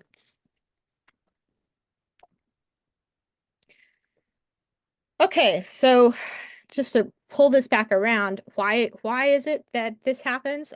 So here I pulled these. I didn't have time to update everything to be specific for Queens, but speed kills, and you really need to be in a car or truck to have the mass and the speed required to kill people. And even e-bikes are annoying, and bikes can be annoying. They seldom have what it takes to cause such grievous injury. Oh, one more thing. I'm sorry if I'm going too long, but just thinking about responsibility and enforcement, I thought this was pretty interesting. So of course, here's your the injuries here on the left again. And so on the upper right is pedestrian injuries involving bikes and e-bikes. The color scheme is still the same. But then now I've put down for enforcement. I heard it mentioned during the previous talk, like if we could just get more enforcement, would it help? Something that's very striking all across all of New York City, and this neighborhood is no exception, is that when COVID hit, enforcement of dangerous driving behaviors like speeding and running red lights, it fell way off. On the lower left, this is enforcement against cars and trucks, and the lower right is enforcement against bikes and e-bikes. So enforcement of all sorts fell off. I think something is interesting when you compare the two. Although cars and trucks cause about 10 times the number of injuries as New York City as a whole as bikes and e-bikes, the NYPD only gives 3 times the number of tickets to cars compared to bikes. It causes 10 times the number of injuries as bikes, but they only get 3 times the number of tickets. So enforcement on violations, it depends on neighborhood, of course, on bikes and e-bikes is much greater, even though the injury incidences are relatively lower. Another way to look at that same kind of graphic is the efficacy of enforcement. So here I've plotted, I'm sorry, I'm probably putting everyone to sleep here, but I've plotted the per capita number of crashes per month on the y-axis and the total number of moving violations per capita per month on the x-axis. So here, this is enforcement against cars. You would think New York City is on the left and Community Board 2 Queens is on the right. You would think that if greater amounts of enforcement caused fewer incidences of traffic violence, you wouldn't expect there to be this inverse or kind of like triangle building relationship. You don't super see that in either of these figures, not for New York City as a whole and not for Community Board 2. What you do see mainly is a change in enforcement through time. If you take and make the same kind of figure for bike and pedestrian crashes, it's rather difficult to look at for your neighborhood in particular because there just aren't that many incidences. And so that's why it looks so choppy. And even for New York City as a whole, it's not clear that enforcement, this kind of enforcement for a la carte enforcement against individual drivers or cyclists is very useful in decreasing incidences of traffic violence, which I think comes back around to the point that it is really like the road designs that cause cars to slow down, that increase lines of sight, that make streets safer. So something that I do think that bikes and e-bikes could learn from when it comes to cars, and one reason that I think that e-bikes are particularly vexsome for a lot of pedestrians is that they are almost silent. So something that I didn't realize this until recently, I guess, is that when you listen to electric cars, they all have their each tone. Like every brand of car has its own little musical chord. And if you intently listen to enough of these, you can start to recognize each electric car vehicle by the tone that they play. Bikes and e-bikes, they do not have this particular regulation. And I think that a lot of the conflicts between bikes, e-bikes, and pedestrians could be mitigated by having a slight tone that's played so that pedestrians can not only use their sight, but can use their ears. And everyone can help avoid conflict that way because they're not really going fast enough to physically damage you badly, but they're definitely going fast enough to startle you. And that just comes back around to the speed argument. The e-bikes they're just not fast enough. So that, there had been talk last fall about having Bike licenses. I put this slide together before. Bike licenses, I'm not sure that that's the option, but something that New York City might want to consider is charging on basis of weight and max speed, the things that actually are related to traffic violence and incidences of mortality. As a bonus, transportation is, of course, a big chunk. It's about a quarter of New York City's total greenhouse gas emissions. Getting into smaller electric vehicles, particularly on the left, this is how energy efficient different modes of travels are. Walking is, of course, and biking are, of course, two of the best. The electric bike being just consuming slightly more energy. Electric cars consume quite a bit more, and ICE or internal combustion engines even more than that. So New York City, to attain its greenhouse emissions goals, so you can see this yellow bar across here is their 2050 goal. It has a long way to go, but decreasing transportation carbon emissions would help us get there. So here I've just grabbed another study. Bike lanes literally add years onto our lives. New York City, this was just a study of 1 year, and it looked at investment in bike lanes, and at each investment in bike lane adds every $1,300 investment added 1 additional year of life at full health over the lifetime of all city residences. So it's a pretty incredible statistic. So bike lanes, they add years onto our lives in a very literal sense. Okay, that's all for my super nerdy talk. I may not get invited back, but I'm very grateful to have presented to you all today. And hopefully there's some resources in this slideshow that you all can find useful. Well, thank you so much, Allegra. Thank you. We're all clapping there. Thank you very much for presenting that to us. That was very comprehensive and really nice to see, because we know this data exists, but we don't always look at it. And so we just know anecdotally, some of us feel, oh, it's the cars that are killing everybody. And some of us feel these bikes are a real danger to us. So it is very nice to see actual real data. I have a couple of quick questions just to clarify. Is this all within that one zip code? So some of the, I admit that I did not, so that some of the figures, the squiggly lines for the most part, I are actually Community Board 2 as a whole. The census data, it was just easier for me to pull it for just that one statistic for that one page from the census page. But for everything else, it's just an overlay. Like New York City Open Data has like latitude, longitude coordinates, and then you can get New York City provides like data maps that give you like the geometric outlines of each community district, and you can just add up within that outline all the different lat-long coordinates. So it's your entire community district. Oh, that's awesome. Thank you very much. The other thing to clarify is we have a couple of interstates and expressways going through our community board. Does the data contain violence on those? The way I've collated it, it does. However, I think I gave you a copy of my codes. It would be pretty straightforward. If you wanted to remove that off, you would just, kind of draw a line along the interstate, and you could remove the interstate's statistics from the statistics of your neighborhood as a whole, or you could remove also probably by like the type of roadway it is. And so that you could look at something more specific to just the neighborhood parts of your neighborhood as opposed to the throughways.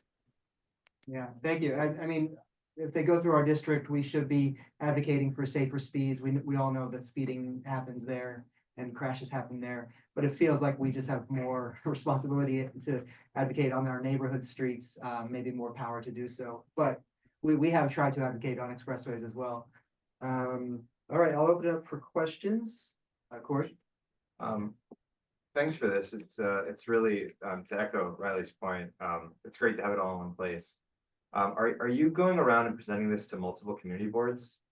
I'm presented to Community Board 12 Manhattan, where I live. Probably will present to Community Board 9 Manhattan, where I work. I presented to you guys. I would be happy to present to anybody if they invite me. I intentionally set this up so that you could easily pull data for any neighborhood. Yeah, because I think, you know, it's definitely important to get in front of some, I mean, some boards that are like you know, you mentioned hostile towards e-bikes. Yeah. If I can offer some constructive feedback, just in terms of legibility and digestibility. So I will say it's dense, like visually. Maybe you want to think about like one graph per slide and you can move through them quickly, but then it gives the audience kind of just one thing to look at while you're talking. Yeah, I know. I've gotten accustomed to giving things in person. Yeah. Yeah. Uh, Sorry. Yeah, I You think have it, you have all the slides to pour over later. Yeah. I think one of the standouts is the two of them. One was showing the comparison in terms of like people injured from traffic violence and people injured from gun violence. I think if you can get those on one graph with the same scale, it'll really show people, you know, I think the trick, because I full I disclosure, agree, I'm an but you advocate wouldn't be able to see anything but traffic violence. well, that's Everything. like I think I full disclosure, I'm an advocate, so I think about communication a lot. Yeah. And I think for a lot of people, right, they only care about transportation insofar as it directly impacts them, which is why e-bikes are such a salient issue, because it's, you know, they got buzzed on a sidewalk and now they're like, what is this? And I care about this, right? I think people are conditioned to care about gun violence. And so it's a good like anchor, right, to get people to understand the scale of the issue, like you said. That and also the graph that shows the amount of injuries from, you know, motor vehicles and the amount of injuries solely from bikes and e-bikes. I think just the scale a lot of people aren't aware of. And so it's like a binary kind of discussion, right? They're like, well, e-bikes are hurting people, so we need to do something about them. And I think visibly showing the virtually zilch impact that they have on injuries versus like, you know, the 10 times factor, right? I just think Yeah. I'd love to get that in a nice crystal clear, beautiful graph that you know, Well, to make the rounds I- of social media. I'm a scientist by training, not a visual arts specialist. So if you Right. want to partner up with me, like yeah, let's figure this out.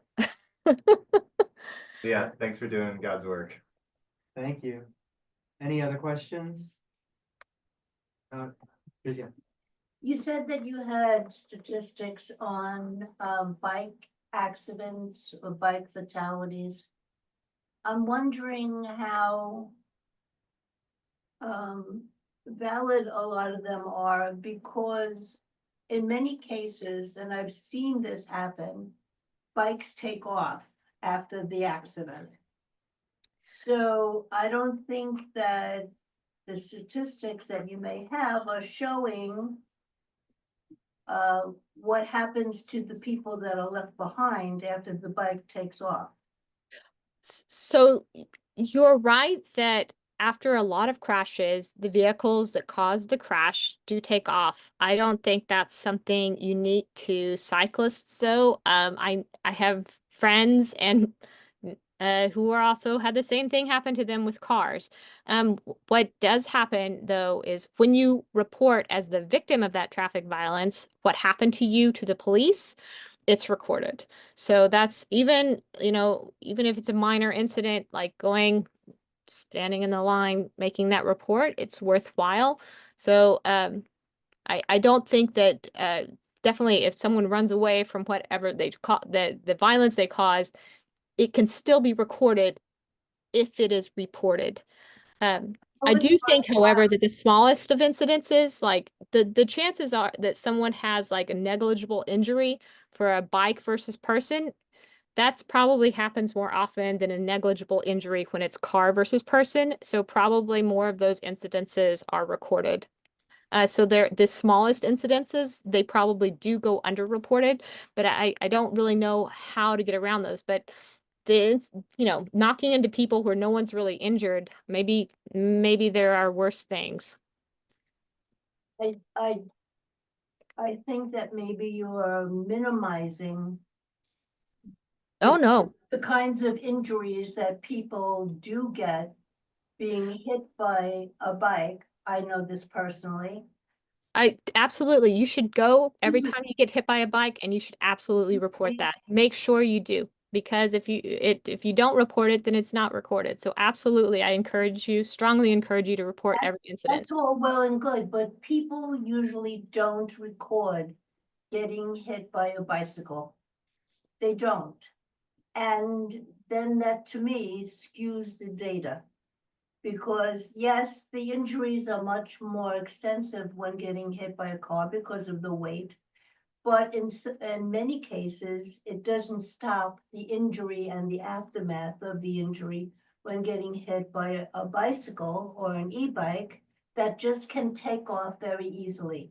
And there are many cases where, because of the recklessness of the bicycle driver who don't pay attention to the rules, cause the incidents. And I'd like to know where that data is shown.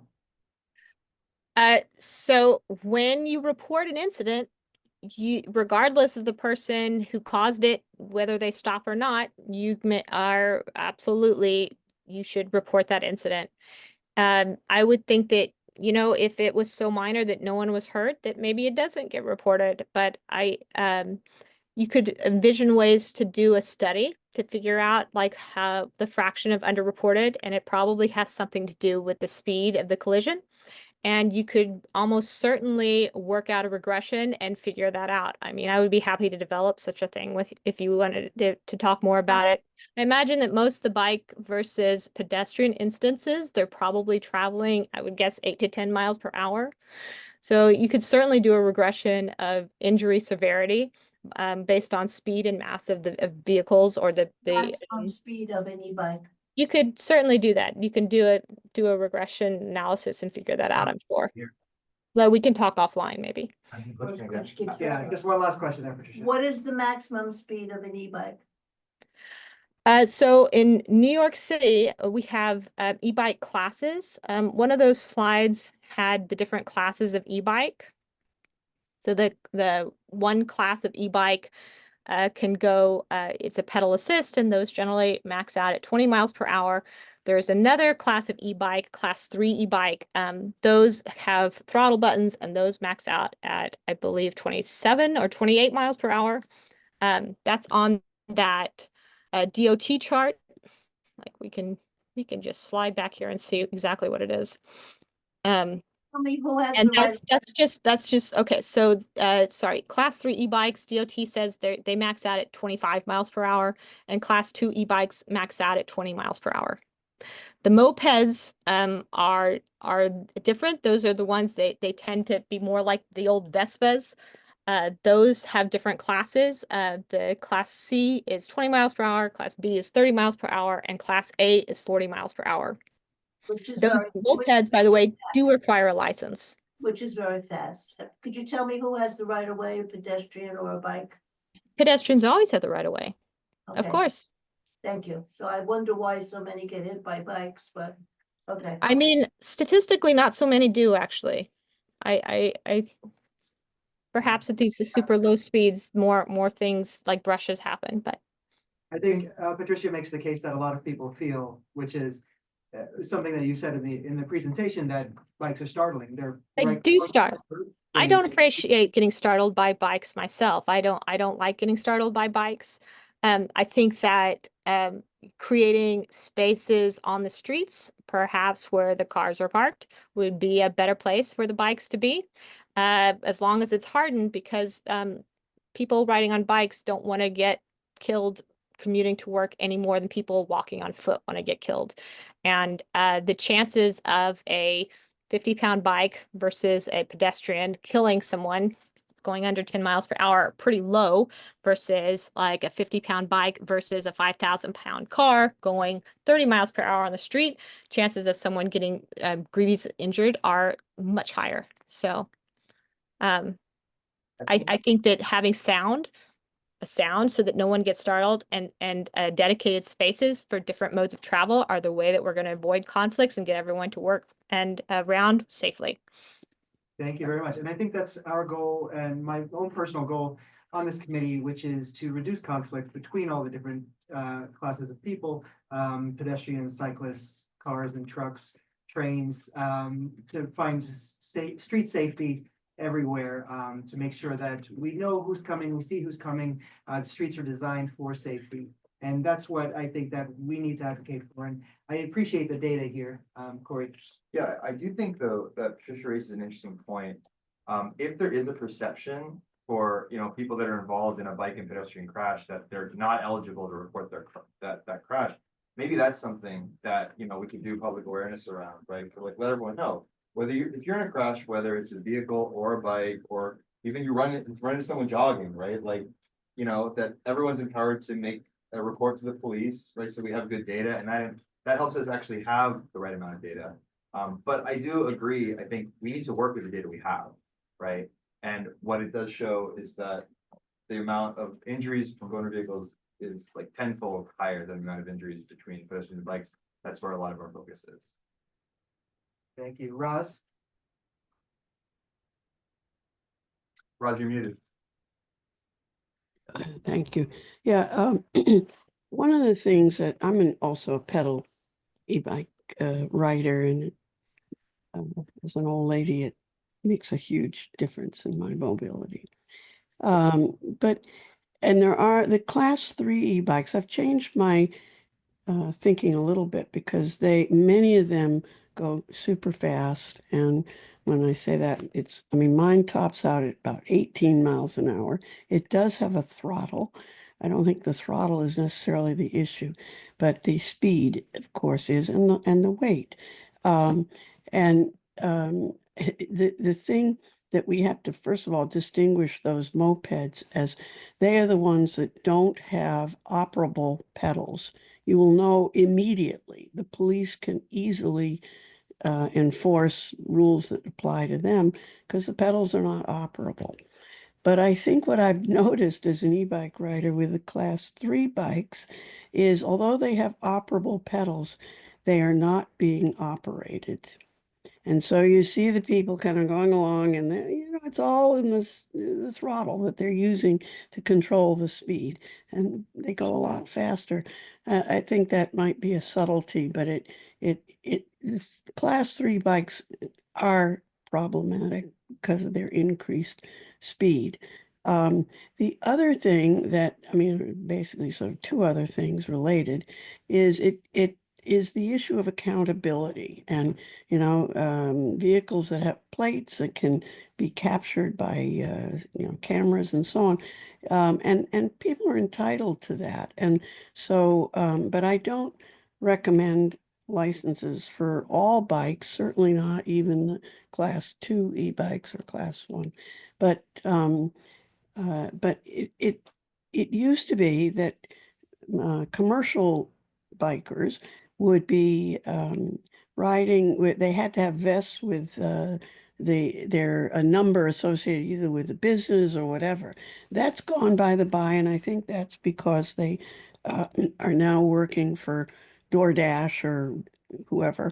And what I would like to see the city be doing, and I don't think it's just at the level of our district, is to put some more pressure on those commercial apps, because the whole context and the rules that they operate by promotes or encourages speeding, and they don't have the accountability. And I think that's where I would like to see the focus be. I think it would be very unfortunate, I agree with you, that to try to set up a cumbersome licensure system and license plate thing just to create accountability, that's would be unreasonable and unreasonably expensive. So Yeah. thank you very much for your data, though. Very, very, very well said. I mean, I agree with you about the throttle. My commute to work is pretty short, but Upper Manhattan is very hilly, and I have a throttle e-bike myself, not for going fast, but for going up the really steep hill. So I would hate to see them getting rid of the throttles or licenses being attached to the throttles. But I can totally see having restrictions or registrations related to the total speed times total weight of vehicles, because we also starting to see around Manhattan like e-bikes that are like giant delivery vehicles with like a bicycle on the front. probably those are in a different class than somebody, you know, with their cargo bike with their kids. So we should definitely, we should think about we should think about having a spectrum of different vehicles, and having, you know, recreational bike lanes, maybe lightweight vehicle lanes where we can accommodate some of these a little bit faster, but still not full truck size things. And definitely removing these perverse incentives for the delivery drivers to have to ride. So in such a kind of chaotic way to try to make their ends meet. Yeah. Agreed. Thank you very much. Just one last question, then I'll wrap it up. I know you're a climate scientist or. you're focused Yes, on- you can ask me questions about climate. Sure. Well, in your presentation, you talked about air pollution and how dangerous it is. It's even more dangerous than traffic violence. And then there was another thing, every $1,300 spent on bike lanes adds a year of life to who? Integrated over the 8.5 or not quite 8.5 million residents of New York City. Yes, there's there should be in the digital object identifier in the I shared with you the link so you can go read the study yourself. They did just a study on 1 year's worth of data. They probably should repeat it and do it every year. But yeah, pretty neat, right? Yeah, Maury, you have a question? Yeah, I have a quick question, just considering you're a climate scientist. We have an environmental committee, and several years back, we had visitors from Queens College, 2 professors who track Okay. pollution from all over the city. And they found that our district was the worst or the second or third worst in the entire city. Maybe I'm not surprised that, like, generally, like speaking, like you mentioned you have interstates that go through your neighborhood. And those can be really rough, not just for the large diesel trucks, but now increasingly, like, you know, heavier vehicles, you have tire wear, particulate matter that's produced from the tire wear itself. Electric vehicles, ironically, although they decrease things like ozone precursors, which like they have like less NOx, for instance. So we have less of that kind of pollution, but then you have more direct pollution for like the tire wear and the brake pad wear.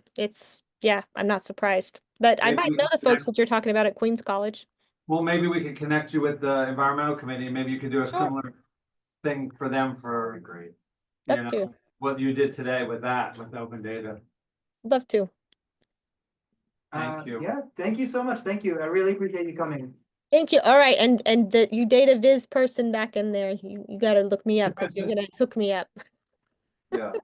Well, I'll just say briefly, you know, I just finished a master's in urban planning, and one of my professors who has a PhD in urban planning, a lot of her research is about the communication between scientists and the public, and Yeah. the importance of, you know, streamlining that. And, you know, I'd love to have a drink with you sometime and talk about it, but like, I think we all have to work on like how we get the information from the peer-reviewed journal into the brain of the decision makers, right? I know. Yes, I absolutely like. In my day job, we have a science visualization studio that makes us beautiful, beautiful graphics that I could only dream of producing. But maybe I can get a little better. Yeah, there's a middle ground, I think, to be found. Well, thank you so much. Thank you very much, Allegra. Thank you so much, you guys. And I'm gonna sign off now. I gotta run to my own community board meeting. Thank you for staying. Thank you. Bye. All right. Okay, we are, Joe, Patty is still with us. Yes, I am. Hello. Welcome. Thank you so much for being here. For staying here. We're gonna talk about DOT. We want to hear from you. Yeah, of course. Updates. Yeah, from my end, updates are fairly light considering since most of the cases we regularly talk about are still pending. I know I believe in the last meeting I did mention that the remarking Crescent Street around Court Square, that is, I am still waiting on the approval of that. I know I had to look into whether one of the curb cuts on that block was still valid, because that'll actually decide the drawing, the markings drawing for that block. So looking at staff for a little bit and got confirmation on it, so that should be moving forward now for approval. Another project that is also awaiting approval is some of the right turn improvements on 43rd Avenue. The team's also looking at Skillman Avenue as well to harden some of the turns on there. I know that was a discussion we had at previous meetings. And some of the multi-way stopper traffic signal requests in Woodside, which includes 60th and 37th Avenue, and also 50, along 50th Avenue. Those are also still pending at the moment, so I'll be able to share more once those are approved. And also another topic of discussion that's been going on was the bike path on the Queens Boulevard Bridge approaching Queens Plaza. So we've been working closely with the contractor on that location. They got some of the markings changed over there. They put up some signs. We asked for some more readjustments there, so that's still a work in progress at the moment, but that should be a little more organized as of now, and there should be a little bit more to come with that, because I know it's a very tough spot. And I believe that is all from me. If y'all had any questions about that. Yeah, just briefly about that Queens Plaza sign. It needs some reflectors. It's a sign right in the middle of the bike lane. Yes. Sign, and it doesn't have any reflectors at all on it. And there's a lot of traffic there at night. It's a very tight spot. It requires bikes to slow down a lot, so nobody hits it. So you said there's more work to be done, but Yeah, because I don't believe. Oh, sorry. Go ahead. At the very least, it needs some bright colors and reflectors, just like we're always told to wear, just so nobody plows into it. Yeah, of course. That sign in the middle is a problem, and we're getting them to adjust that. Okay. I mean, looking at that myself, it almost looks like you're going through a toll booth as a bike. Like, you gotta really slow down. Yeah, it's also tough because it causes bike lanes to share a very, very tight lane together, going two different ways. Everybody understands that it's tough, and that we hope that building gets built soon, or something else. But yeah, we need that sidewalk back. Yeah, of course, and we're definitely our bikes team and our construction management office are definitely keeping a close eye on that location. Keeping in contact with the developer and even buildings as well, Department of Buildings as well. Thank you. I have a couple more questions, but I'll let you guys go first. Corey? So last meeting, we asked about the South Outer Roadway and the Queensboro Bridge, and we're told that, all signs pointed to it being open by the end of the month. Alert about the ribbon cutting even went out to our city councilwoman, and then it was unceremoniously canceled with no new expected opening date. It's deeply frustrating.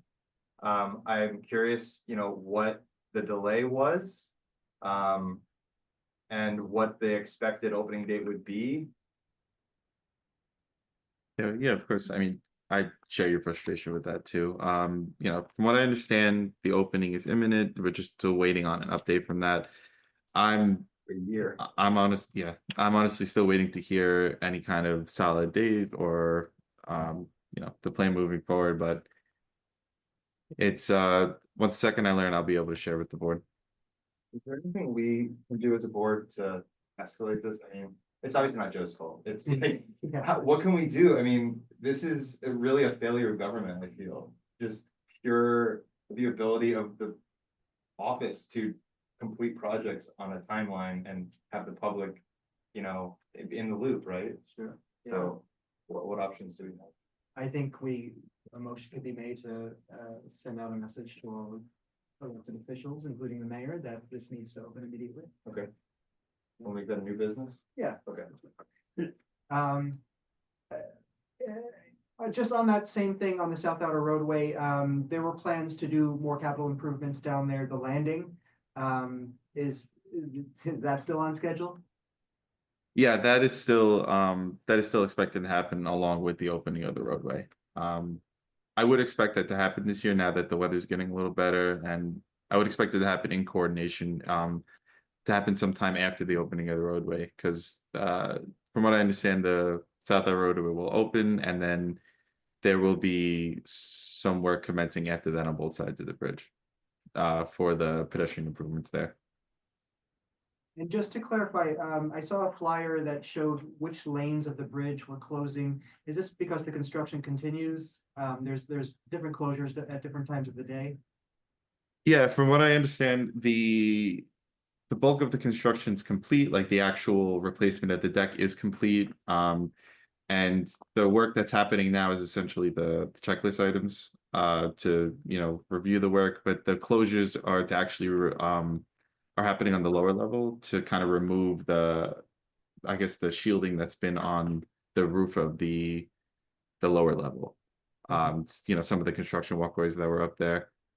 So it's the removal of that. Thank you, Roz.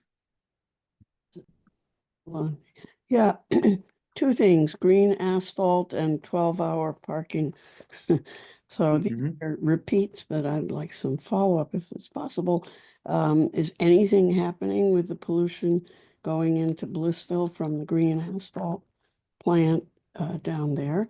And the second question is, you know, I've asked many, many times, you know that, to at least get an explanation as to, you know, and an answer of why we need to have the 12-hour parking virtually anywhere in our district, unless it's something where the parking fees are excessive.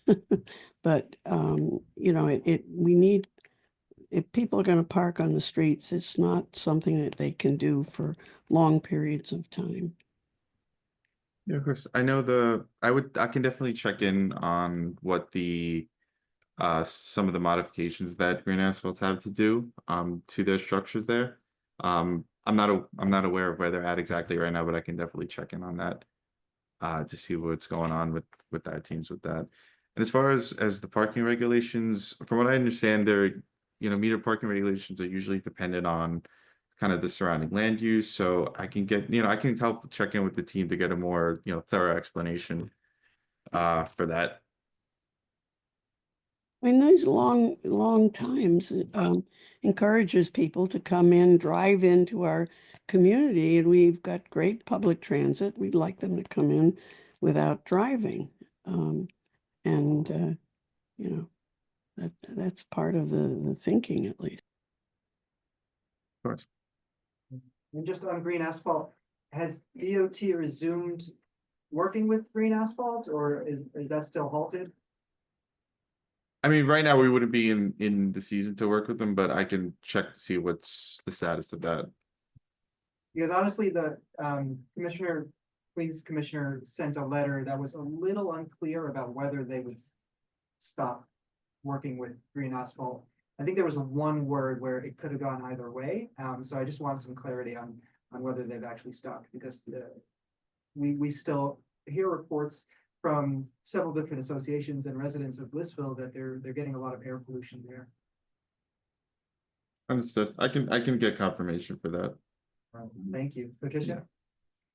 I noticed, as I was driving on Queens Boulevard from down to Long Island City, whatever direction that is, west, south, whatever.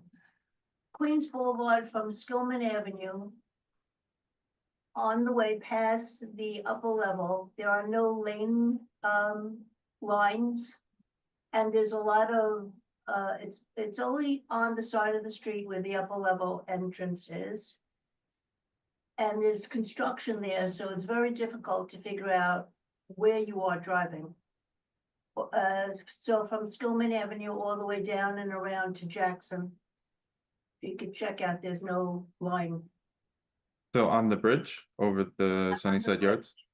No, on Queens Boulevard. From Skillman Avenue, as Skillman Avenue crosses, you know where the Janovic paint store used to be? Across from LaGuardia Community College. You keep going down Queens. So from Van Dam to Skillman, you're saying? Past Van Dam. Then you come to Skillman.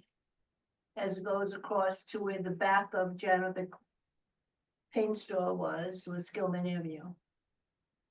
Yeah, because after Skillman's the bridge. That's a bridge. Yeah, Okay. yeah, it's the bridge over Sunnyside Yards over there. So that's the area you're talking about? the part of Queens Boulevard that goes past the upper level has no lane lines. Okay, yeah, we can look into, we can definitely look into the markings over there. That's could be a simple report there. Joe, I'm gonna add to that. I would say both west and east. Okay, And I would say also from Van Dam to the bridge. Yeah. gotcha. All the markings are very faded. So especially if you're driving home at night, You can't see you any. can't see any of the lines of what lanes they are. And there's construction there. Yeah. Gotcha. I can you know, field check that sometime this week and also get it Yeah, reported at the there's same no time. markings either direction. Yeah. Just Got it. some of the confusion is that Joe was using the term bridge when many of us would call that an overpass. Or something. Well, were you Very talking about true. Thompson? Yeah, No, she's talking Excuse about. me? Are you talking about the bridge over the yards or down to Thompson Avenue? Yards.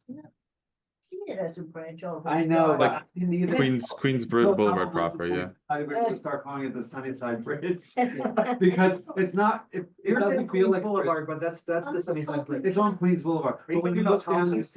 you see the Sunnyside Yards, right? LaGuardia College. It past, if you go straight past LaGuardia College, as if you're gonna go on to the upper level. Oh, okay, Whatever yeah. that On is. Queens Boulevard. That's Thompson Avenue. Thompson. That's Thompson. Yeah. Yeah. Thompson Avenue. Just for clarity, yeah. Yeah. Supposed to put a bike lane eventually. Yeah, yeah, and Joe, on Okay. that, is, any progress made on planning something around LaGuardia College? Yeah, I know, that's still in design, the Thompson Avenue bike lanes, but we, you know, we will be coming pretty soon to talk about the 29th Street Open Street around LaGuardia. So that's another project we're gonna be talking about soon. 29th Street. Open Street. This is, So the LaGuardia College, the eventual bike lane and safe street infrastructure, that's still a working project at your office. yep, Yeah. that is, yeah, that's still in the design phase, especially because of, you know, a lot of things to figure out, especially with the entrance to the bridge over there and going past the college. So there's a lot of design choices that are gonna be made there. Thank you, So, you know, once, you know, we're ready to come to the board, we'll be here for that. thank you. Joe, two things. One, I just want to revisit and see, if we have any status on the, South Queens Boulevard, where that issue with the side road and the pedestrian marking, walk, don't walk and stop sign, lack of it, walk, don't walk. Queens Boulevard and what street you said? It's not Crescent, it's, oh shoot, I always forget the name of the street. It's the one right by, Yeah. um, By Jackson? is it Jackson Avenue? Yeah, it's Jackson Avenue. Yeah, that's the plane, I remember. Yeah, did they ever, have they fixed that yet, where the, cause it has a stop sign for that, like, outer roadway or whatever it's called, the side road, what do you call that road? It's a slip lane. It's a slip, so it's the slip lane, I didn't, okay, so it's the slip lane, and they have a stop sign, but like, the folks that are coming from the median, from the north side, they see a pedestrian walk, don't walk sign, but it's only for up to the middle of the road before the slip lane. Yeah. And so- yeah, that's the part I'm talking about. Yeah, I'm not, I haven't been there in some time, so I need to check if it actually has been installed yet, and if not, I can check in with SIG to see Right. what's where it's at, because I know that was something we were getting, Yeah.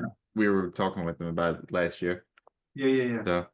And then the only other thing I have is, it came up in our full board meeting the other day. And it's a project that we talked about a long time ago, before your time as our liaison. But it, behind LaGuardia College, Community College, 47th Avenue and 29th Street. There's 3 agencies that have interest in space where the Newtown Creek is crumbling into the creek.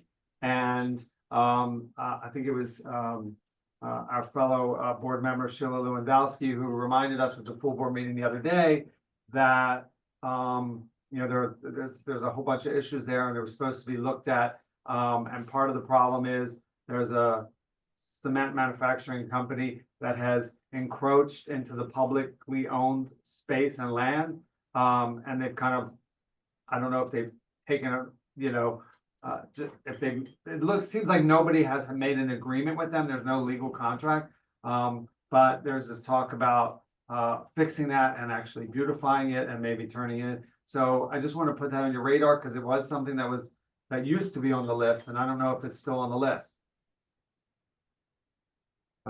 Yeah, I mean, that's something I could look into. I'm not familiar with that issue since like you said, it was before my time, but what was the, like, across street of the address for that again? Yeah, it's 29th Street and 47th Avenue. It's right behind LaGuardia Community College where the Newtown Creek is literally crumbling into the creek. 29th Street, you said? Yeah, 29th. What do we call that? Okay. What do you call that? Like the bulkhead? Yeah, bulkhead, thank you. The bulkhead is crumbling in. Thank you very much. Yeah, because that one's, There was a rally there a couple years ago, and then there was a news article, but there You was sent Joe an email today on it. if I I'm not did. mistaken. Oh, I don't think I forgot, might have forgotten to put Joe on it, but I put you on it. But we wrote a letter. That we had a red letter from the board. So maybe we Sent it can, late today, yeah, I did send it late today. 10 minutes before the meeting. I know, it was on my way on the train. yeah, I'm Russ, from thanks. just my own knowledge, I think. I mean, I would have to see the actual condition myself, but from what I understand, 29th Street is not publicly owned, so. Part on of that- it is owned by the MTA. Yeah, so. Yeah, I'll have to check in with my office and get some more history on that. All right. Thank you. All right, course. Rob. Yeah, I just had one really quick thank you. Because I noticed that on the bike lane in Queens Plaza, the bike lanes, the signage has been changed to advise the bikers to yield to pedestrians, which of course they should be doing, and so on, but not forcing them to become criminals if they don't stop. Yeah, of course. Yeah, yeah, I'm glad to see that got corrected too. And I think I gotta go visit the spot as well just to check to see, because I believe we had multiple things in terms of marketing signage we were trying to add to there, and some of them are already down. So depending on the weather, I think it's either complete or close to complete with some of the changes to the bike lane app. I have a couple of questions. The Queens Boulevard capital improvements that are happening this year, do you have a start date? Not yet, but I can definitely check in with our capital team and even DEC on where that's at. Okay, but it's still planned for this year? Yeah, I haven't heard otherwise. Okay. Recently, the Q70 LaGuardia Link bus was funded $160 million to revitalize it and make it a better thing, since it's the only mass transit from LaGuardia to connections at 74th Street and 61st Street. I appealed to state lawmakers to make sure that the 61st Street Woodside Station gets a lot of attention and respect for what it is, which is an international connection to the rest of the transit network. And it's just not a very nice place for people to land because it's underneath a bridge overpass. It's a grungy corridor. I know that ownership of that is always contested about who owns the sidewalks, the streets, who takes care of all that stuff. So I would appeal that DOT works with the state to make sure that a lot of that funding goes towards making sure people come to our neighborhood and see a beautiful place with great wayfinding and wide sidewalks, Lighting. lighting. I could tag on to that. That area is also a big gap in the bicycle network for our districts. I mean, if you look at the map, you just see like a circle around probably the hottest transit hub in that part of the neighborhood too, right? With the LARR and the 7 Train Express and local. So consideration for bicycle access to that transit hub would be sorely needed. Yeah, Yeah, that's of course. I've persistently asked for. Is that something we need to make a motion for? Or like, I don't know how this works in real time. For sure, So- yeah. All right, I'll write it down. And the bus to Rockaway. And a bus Yeah. walkway. Yeah, the Q52 and 53. That's my bus. Did you have thoughts on that, Joe? Yeah, of course. I know it's been made clear that they want that there's a desire for bicycle connections in that area, and also we've been working pretty closely with the Port Authority, the MTA, and our own transit team about this whole project. There's, definitely more to come, and I know Port Authority has a lot to, say and present about this project in the future. So you'll definitely be hearing more about that soon as some of the improvements that come along with it. Yeah. Just some quick hits from my friends at Blissville Civic Association. You said there are no updates on the Blissville Greenway at the moment. Not at the moment, no, but we do hope to have things moving soon. I believe there's some roadway milling happening there. Yeah, that's unrelated to the project, the roadway resurfacing that's happening there, because that, Review is a road that we wanted to have resurfaced for some time now, even before the project. So that's just something that's happening in-house and independent of that. That's going to be happening today and tomorrow, I believe. And it's going to be night work, night resurfacing. So when it's repaved and remarked, will it be? It would be very hard to mark it the way it is now and then remark it later for the Blissville Greenway. Will there be adaptations made? Yeah, of course. I mean, there's different things the markings team can do depending on how things go. But I mean, then it does have to be some time before the markings can even be laid down. And even some time before the new pavement can go down. So, there's a period of time where the road has to stay open for a little bit. The asphalt gets laid down, and then some time until the markings team can actually get out there. I mean, but for now, I know the only markings that are on the road are just the double yellow line. So that's the only thing that, would be down there for now. If it were to get remarked right after the resurfacing. And, regardless of what happens, if we do, mark any kind of changes to the road, we'll be able to handle it. Yeah. All right. Thank you. One brief thing, the board has been talking about Dutch Kills Green, the little park in Queens Plaza, which is managed by DOT, but some residents say not managed very well. And wondering if it can be transferred over to, no insult to you, transferred over to Parks to manage, and how that conversation starts. Yeah, so that so long, a little bit of long story with that location is that it was managed by Parks up until the beginning of last year, I believe. And so they were the maintenance, they were managing the maintenance of that area, and then that was up for them. So then because this is DOT right away and not actually parkland, then since then we have been in talks with Long Island City Partnership and our own internal folks about developing a new maintenance agreement and a path forward with whatever with the funding that we have for that. So that's being finalized, and so we should be seeing some improvements to the area soon after we get that finalized and agreed upon. Great, thank you. Yeah. So that's the reason it's been kind of left in the state that it's in right now, because it's pending a new maintenance agreement. Okay. Yeah, the board heard the case from a resident and who really appealed to us, and everybody agreed that it's a nice place. It should be maintained well, and it mostly is, but I think people can see room for improvement. So it's nice to hear that things are being finalized for that. Of course. It would stay under DOT. Yeah, and then I could get you more information about who would actually be managing the maintenance, but once everything's finalized, I'll be able to get more info for you.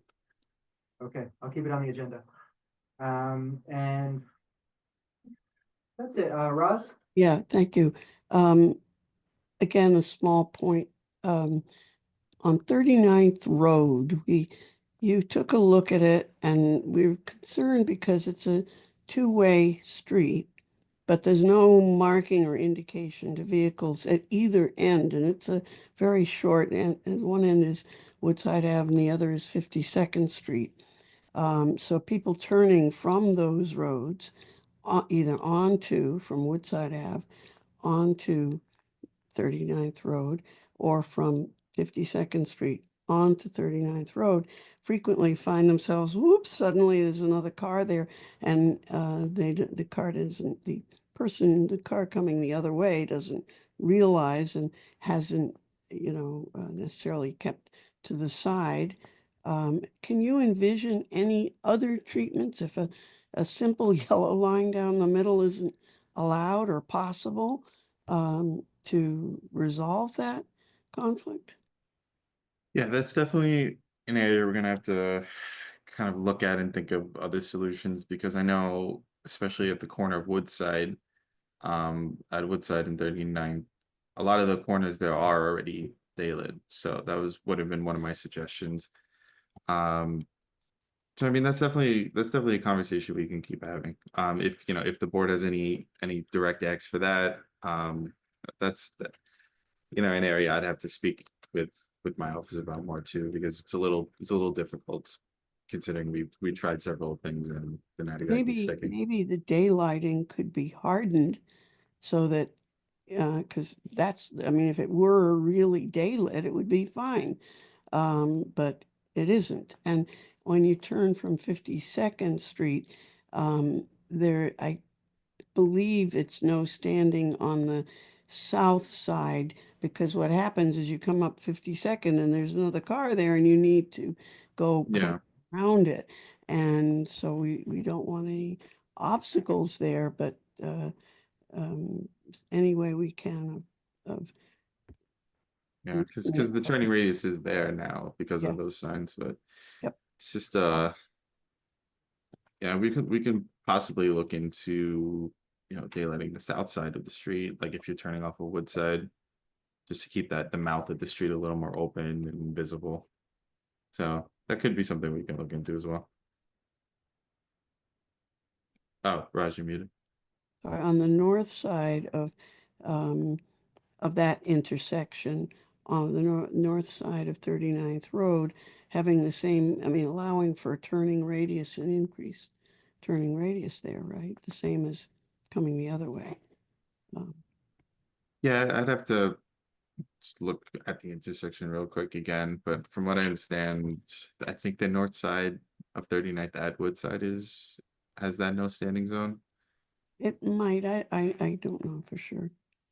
Yeah, I was just I'll looking walk at the that dog. now. Take a look. Thanks.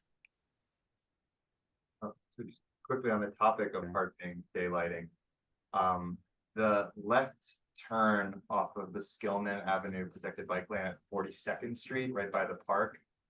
Are you familiar? Okay. At Skillman and 42nd, you said? Yeah, Skillman and 42nd Street. Okay. So there is a built-in left turn from that bike lane. Striped daylighting to clear the view line, because the bikes do have to cross over all of the travel lanes for Skillman to do it. Yeah, I see. That is consistently parked in, especially late at night, when visibility is especially low. Is that something that could be hardened to keep cars out of it? I feel very unsafe every time I make a left there. I mean, that's definitely something we can look into, depending on the type of infrastructure we'd like to see there. Yeah, we're gonna be meeting with our bike team this week anyway, so I can bring that exact location to them, see if there's any type of like hardening with great. anything, whether it's Just some flex posts to discourage parking, I think would be sufficient. It's just yeah, that could definitely be something I can bring to them. great, thank you. All right, I'm gonna wrap this meeting up now, since it's Move to adjourn. it goes long. No, not yet. We have new business, but just for Joe and DOT, thank you very much for the updates. Of course. Thank you. Yeah, there's a hearing next week for Silver Cup Studios leasing land from DOT. I don't know if you have anything to say about that. People can attend the hearing and offer their testimony. I guess. I mean, I'm a little out of the loop with that exact agreement, but I know that's something that's coming up with, we're speaking with them. We're gonna be speaking with the board and elected officials about that. So welcome any feedback for that as well. Sure. Because I know I saw some emails about that earlier today. I think I only saw one flyer about it, and I didn't really have a lot of information. But I would encourage everybody to look into it and testify. We'll send you anything that comes into the office. Of course. All right, thank you so much, Joe. Thank you, everyone. Thank you. All right, we are gonna wrap this up, so we're gonna breeze through any new business and keep it concise. Yes. I don't think there's anything in old business. I will say to this board that One LIC, which had a meeting tonight, is going to ramp up in the next month. I'm part of a group that's going to be meeting 2 or 3 times a week to talk about the One LIC plan. That it will be presented to the board. So now's the time. Now's the time if you have any feelings about transportation, transit, streets, street remapping, to research it and bring it to me, email to me. We will have a committee meeting before these meetings ramp up, so now's the time. Do you want to officially have the agenda? Yes. I'll just see what it all Yeah. involves. Okay, so I have quite a few motions stacked up. I don't want to take up too much time. So what's the most efficient? 5 minutes. All right. So one, I have the verbiage from the motion I made last time. I'll bring that to you after we're done. Perfect. We'll send I'll send email. it to email to you, okay? All right, so the motion we discussed earlier, in consideration of the inadequate infrastructure for people on foot and bike to access a major transit hub, a motion to request the DOT study the area around 61st Street Woodside Station for bicycle safety infrastructure and bicycle parking, improved lighting, and improved sidewalks and waiting area for Q70 LaGuardia Link and Q53 SPS spots. And Patricia add lighting. I said that. Okay. Yeah, Information. And you'll send that to me as well. Okay. All right. Yeah, I'll send you all this. Okay, Lori seconded it. Motion, quorum? motion to You do. request. Hold on, we have You to. did. Oh, sorry. I would just amend that to say, in anticipation of the LaGuardia Link, only mass transit link from International Airport LaGuardia to the rest of New York City. That friendly amendment? In anticipation of, Of the investment in the Q70 LaGuardia Link and And you'll send this that station to me, Gord. being the connection to the Worldsboro and the rest of New York City. Okay. friendly amendment accepted. I'll. Lori would like it to go to 52nd Street as well, but we can talk about that later. So would my boyfriend. All in favor of that motion? Okay. Great, we have 4. It's a recommendation. The motion passes. All right, next up, motion to request the DOT study the intersection of 48th Street and Queens Boulevard Viaduct for signal and signage improvements for bicyclists to safely proceed to points south of the viaduct. So this is something I brought up in a previous meeting, but I forgot to make a motion about it. But 48th Street has a southbound bike lane and it brings you to the Queens Boulevard Viaduct, like in the median. And then the bike lane proceeds south from there on 48th Street. But because of Greenpoint Avenue, it's like a really hairy intersection and there's no clear signal for bikes, like when it's safe to go. You're talking about the whole mishmash of Roosevelt Yeah. Avenue. Yeah, exactly. Viaduct. Um, Okay. So, motion to request the DOT to study the intersection of 48th Street and the Queens Boulevard Viaduct for signal and signage improvements for bicycles to safely proceed point south of the viaduct. Second, Okay, that motion is seconded. Any discussion? All in favor? Motion passes. So I vote on my own motion. Yeah. Okay, you'll send me the word verbiage for that. Yes. Right. All right, that's more comments. Sorry, guys. Motion to request the MTA approve the planting of street trees in the proposed median on Northern Boulevard between 51st Street and Broadway, and to approve the installation of physical barriers for protected bike lanes at the edge of the roadway for the same segment. Okay, is that our motion on the presentation? Yeah. Yes. That's our. The edge Well, no, it just Something that. the DOT mentioned that they need MTA approval, so I'm motioning that we ask the MTA to approve that request. What's the edge of the roadway? What Just roadway? where the bike lane is now, that we're asking, because we wanted them to put protection in, and they said because it's over the subway, they might need Yeah. MTA approval, so the motion would be to request them to approve that. Well, it said to do a study and improve. So maybe approve in the event the DOT wants to implement this, Is it just for the trees? the trees and protection for the bike Oh, lanes. I can separate them in separate motions. No, I think it makes sense to be all one, right? Okay, so let me. So that was seconded. All in favor? Well, assuming that is part of the design. But the DOT's. Two M's, one. Yes. You have. Okay, all right, motion to request this is my own thing, request an updated status and timeline from the MTA on 61st Street Woodside Station rehabilitation, in particular, when the escalator will be replaced. Say that again. Motion to request an updated status and timeline from the MTA on 61st Street Woodside Station rehabilitation project. Are they behind? Yeah, I mean, I have no idea what's going on with that project. I mean, I'm sure they're behind, but are they legit behind? It a gets lot? worse every week. I have- say, Debbie? We haven't gotten an updated status on. For a long time, right? The second, How long are the elevator things gonna be taking on Queens Boulevard before somebody gets killed on the lanes? I think a year. Yeah.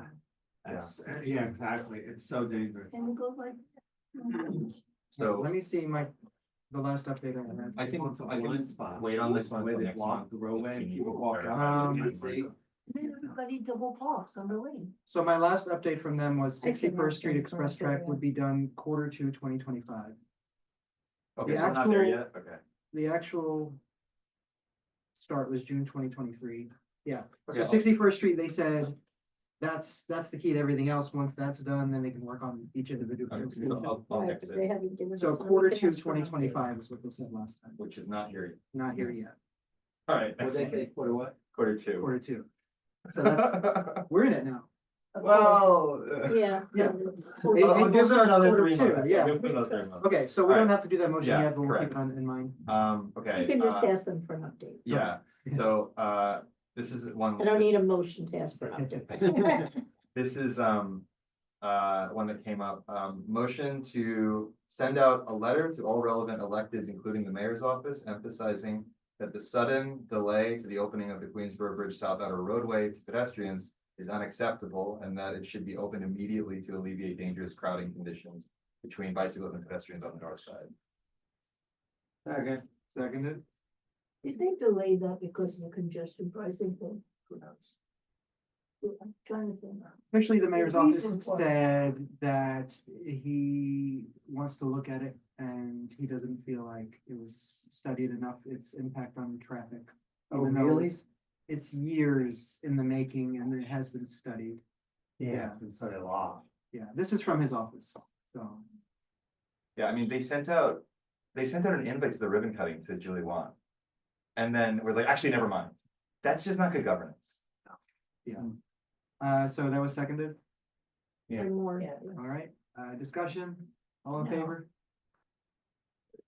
Motion passes. Okay, now, we've talked a little bit about our agenda, being a little bloated, maybe there's some outdated items on it. Can we take a look at what, like, I know, for example, the request for bus lanes as part of the G train replacement stuff might be out of date. Is there a We way? might still want that. Yeah, but maybe we want to take a look Yeah. at like, are all of I the would items? streamline the agenda. I think Yeah, it's a yeah, little long, that's what I'm some thinking. outdated. Some of I these think it was, things predate me and I didn't want Yes. Yeah. to get So rid of we them don't want because I to, don't know. An audit on our agenda, just to make Well, sure that. And I all the don't items just are- get rid of anything without your Yeah. approval, so. Yes. I think this goes back to when Sheila was the chair, and I remember She liked to keep let's everything keep rolling, everything on the agenda until it was but resolved. it gets complicated, Because so. you don't always address them, and It's confusing because like Well, when Joe's DOT doesn't here, give us an update on half of them anyway. right, like Joe will give us an update on updates he has to give. But then I don't know like what to ask him to follow up on, because it might be super old, you know? But I think if it hasn't been resolved, it is something that we've asked for that hasn't been done, so it's here for us to see. I mean, it is useful to see, oh, we did ask for that, Okay, nothing was done, there was no completion on can that. it be just like an addendum to it that says list of issues? Or Well, I whatever? think there are some things that are asked, that aren't put on the agenda. Yeah. Sometimes, I like mean, what, I asked for the light on 49th and Millbury Avenue. That 49? was last March. And my thing's not on there. That has never been put on the agenda. Sorry, I quickly scroll things out and then I put it. No, mine's going back before your time. Because he takes it in and. yeah, and this, of course, is not any like I mean, I can make it longer. It's like. Yeah, yeah, we all can make it longer. I just want to ensure that everything. is, Speaking of you know, communication functional. and streamlining, Yeah, right? yeah. Okay, Clarity. I won't make a motion though. You don't need a motion. I think Russ. Roz, you You have have your a hand up? conversation, you don't need a motion. Yes, I do. I'd like to find out if there is, I'm very concerned about the daylighting proposal that our council member is the chief sponsor of, and there's a whole hearing happening on the 21st. And I would love it if I went, or someone, when they go to the hearing, could be able to say, our community wants daylighting as much as possible throughout our district, and in strong support of that effort. We all know that how important daylighting is. And I think we've probably made statements in the past, but it would be timely to make another one. Yes. I can Consider read that a the motion. bill, and if you want to make a motion for us to support the bill. Yeah, then I make that as a motion to send a letter of support for the, I don't know the exact bill number, whatever that council member Juan is sponsoring, that in our district, we feel daylighting is absolutely essential. I mean, you know, I don't know, if we were out in Eastern Queens and so on, maybe it might be different. I actually don't think so, but in our district, this is especially important. I'm going to read the bill, thank you, and we can make a motion and vote on it. New York City Council Introduction 1138, prohibiting standing or parking a vehicle within 20 feet of a crosswalk at an intersection. Introduced December 5th, 2024. This bill would prohibit standing or parking a vehicle within 20 feet of a crosswalk at an intersection and require citywide community education and outreach efforts with regard to the change. This bill would also amend section 19-175.8 of the Administrative Code to set a requirement for the DOT to implement daylighting barriers at a minimum of 1,000 intersections per year. That was introduced by our council member. The full board did vote in favor of universal daylighting before this.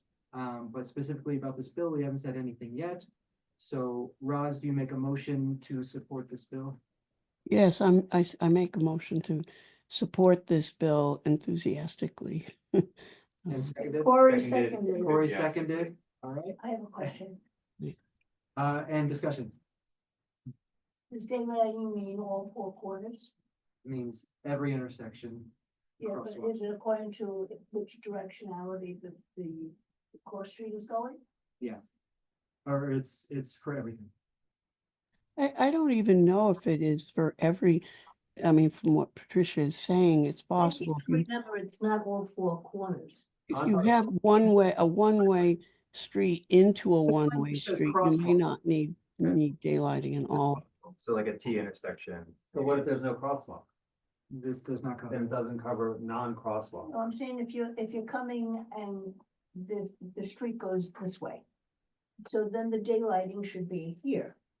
So that you can see Yes. as you're turning. That doesn't have to be on that side. Because these cars are coming across this way. But they have to see if you're coming. I think the idea is that all four corners get daylighted so that not Yeah, but only the other- cars, but other vehicles and pedestrians Yeah, see but too. the other corner doesn't have to be. Wouldn't cars be coming from that side of the street too? No, they might not. I agree with Patricia. It's if it's a one-way into a one-way, there's portions that where the daylighting isn't as important. But I think what we need to do, we are not traffic engineers. The DOT, this is their specialty. Let them use their judgment. But what we want is daylighting where it would be appropriate and meaningful under modern codes. And in addition, this simply puts the city in compliance with the rest of the state because we have an exemption in the That's the state point I was gonna law raise. is exactly the 20 feet. And I don't know, Maury, your point is interesting about the crosswalk, whether it is a striped line or not, but I think there's an implied crosswalk if there are sidewalks and curb cuts and so on, whether they put the striped lines in or not. Yeah, like my big question is if it's only with the stripe lines, I'd like to see it go further, but at the very least, I think we should support the whole thing, especially considering that the whole board voted on it before. And I know in my experience, whether I'm walking or driving or riding a bike, even in those situations, Roz, like you talked about, with one way onto a one way. I actually have that problem when if I'm driving down, like say 46th Street towards Laurel Hill Boulevard, and you try to make a right turn on Laurel Hill Boulevard, you can't, because there's like giant SUVs parked on the northeast.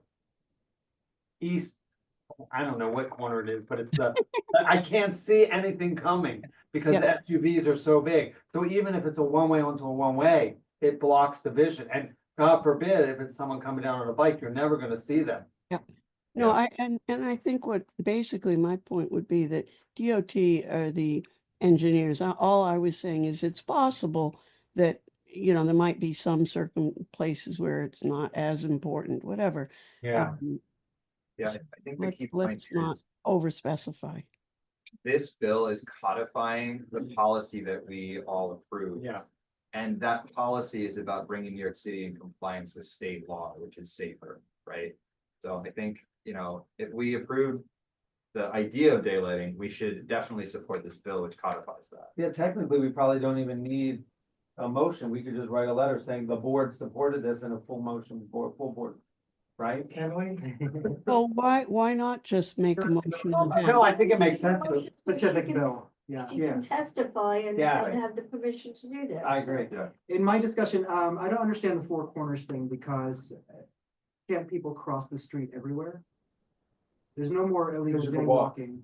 Well, Riley, take the intersection of 39th Road and Woodside Ave. No, I'm just to clarify, not legal. With you on that corner, it's Yeah. horrendous. Which corner, Roz, was that? Sorry, there's a lot of Oh. cross. Yeah. I mean, on the corner of, I think, Woodside Ave and 39th Road, which is problematic, definitely needs some daylighting, but it may not need daylighting everywhere. I don't know, maybe, again, we're not the traffic engineers. Let them figure this out. We just want to make a strong statement that supports You're in support. compliance and The supports board this. already The did board that, approved so- it. But specifically at that intersection, where would you not daylight? Because people cross the street there. Well, they don't cross. Maya said that she crosses the street there and there's not a. There's curb. not a curb cut too. Yeah, that would bother me more, but you know, let me back off of that point. I don't know. I just wanted to clarify because I don't I'd agree. rather see more I daylighting than understand. Oh, yeah. And then further, I would just add language to this motion to say that we support daylighting even where there is not a painted crosswalk. Because on my own street of 39th Avenue, there are no painted crosswalks. On the old bike boulevard of 39th Avenue, there used to never be painted crosswalks, which is why there are street safety changes. So there would be no daylighting, even though. No, it is. I second Riley's accept that friendly amendment. So yeah, we had passed a motion about 39th Avenue and 54th Street near where I live for daylighting at every corner because Yeah. every corner is blind because of the incline of the Yeah. street. So I would just, and you know, only two of the corners have crosswalks. So I would say, let's just get universal daylighting. And then to Yeah. Corey's point, it's just like you can't do carve outs. It has to be universal daylighting. Yeah. This saves lives. This And it it's makes our lives consistent. longer, it's consistent, and no it's neighborhood can say, predictable. well, we don't have pedestrians in this neighborhood. Right. But even if you don't have any pedestrians, you're gonna save car wrecks from happening Yeah. because you can see what's going on. Yeah. So I guess the point is right, Takes like, parking, but you know. the point is Yeah. with this motion, Yeah. I think the point is with this Safety. motion, does that empower folks from CB2 who are testifying on this bill to say CB2 supports the bill? Or can we only say CB2, you know, is in support of daylighting itself? I would like to be able to say, you know, We just say We support the daylighting. bill. We voted in support of daylighting, universal daylighting. Right. Full stop. That's And- all we have to say, right? but can we also say we support this specific Well, we bill? can- Yeah, I think that the intent of what I'm saying is that, that in addition, the Transportation Committee specifically reviewed this bill and enthusiastically supports it. I think that's great. Yeah. Second, All right. I'm gonna finish up this meeting real quick. Randy, did you have anything to add or it felt like you got it? did we vote? No, I was just gonna, I was gonna add my +1 to let's make it as simple and universal as possible, so there's no carve outs and there's not any way we can not slow this down would be my suggestion. All right, perfect. So Roz's motion was to support this bill with the amendment that we also support universal daylighting even in the absence of a painted crosswalk. Well, we did this, so we voted all on it already, didn't we? No, we've not on this specific bill. We voted on a motion to have universal daylighting in New York City, and now there is To a make a bill bill for like it this. with a hearing coming up this month that we should all attend. And having the Transportation Committee vote on it would be great for our council member who put this bill forward after we voted on universal daylighting. It would be very supportive and also just great to hear from us. That's not all in the motion. I'm in favor. Okay, so seconded, all in favor? All right, it passes, thank you. All right, that's it for motions, except one final one, maybe. Motion to adjourn. Motion to adjourn, is that seconded? Okay, All in favor? All in favor? I All right, thank you so much. This was a long meeting. Usually Transportation Committee meetings are under 2 hours long. We had some long presentations with a new one from DOT, so it got a little bit long, but we appreciate new members coming. Consider us in your choices. thank you. Apologies, I had to step away. I had to put my 5-year-old to sleep, and so I came back. Yeah, no, thank you. All right. Good night, everyone.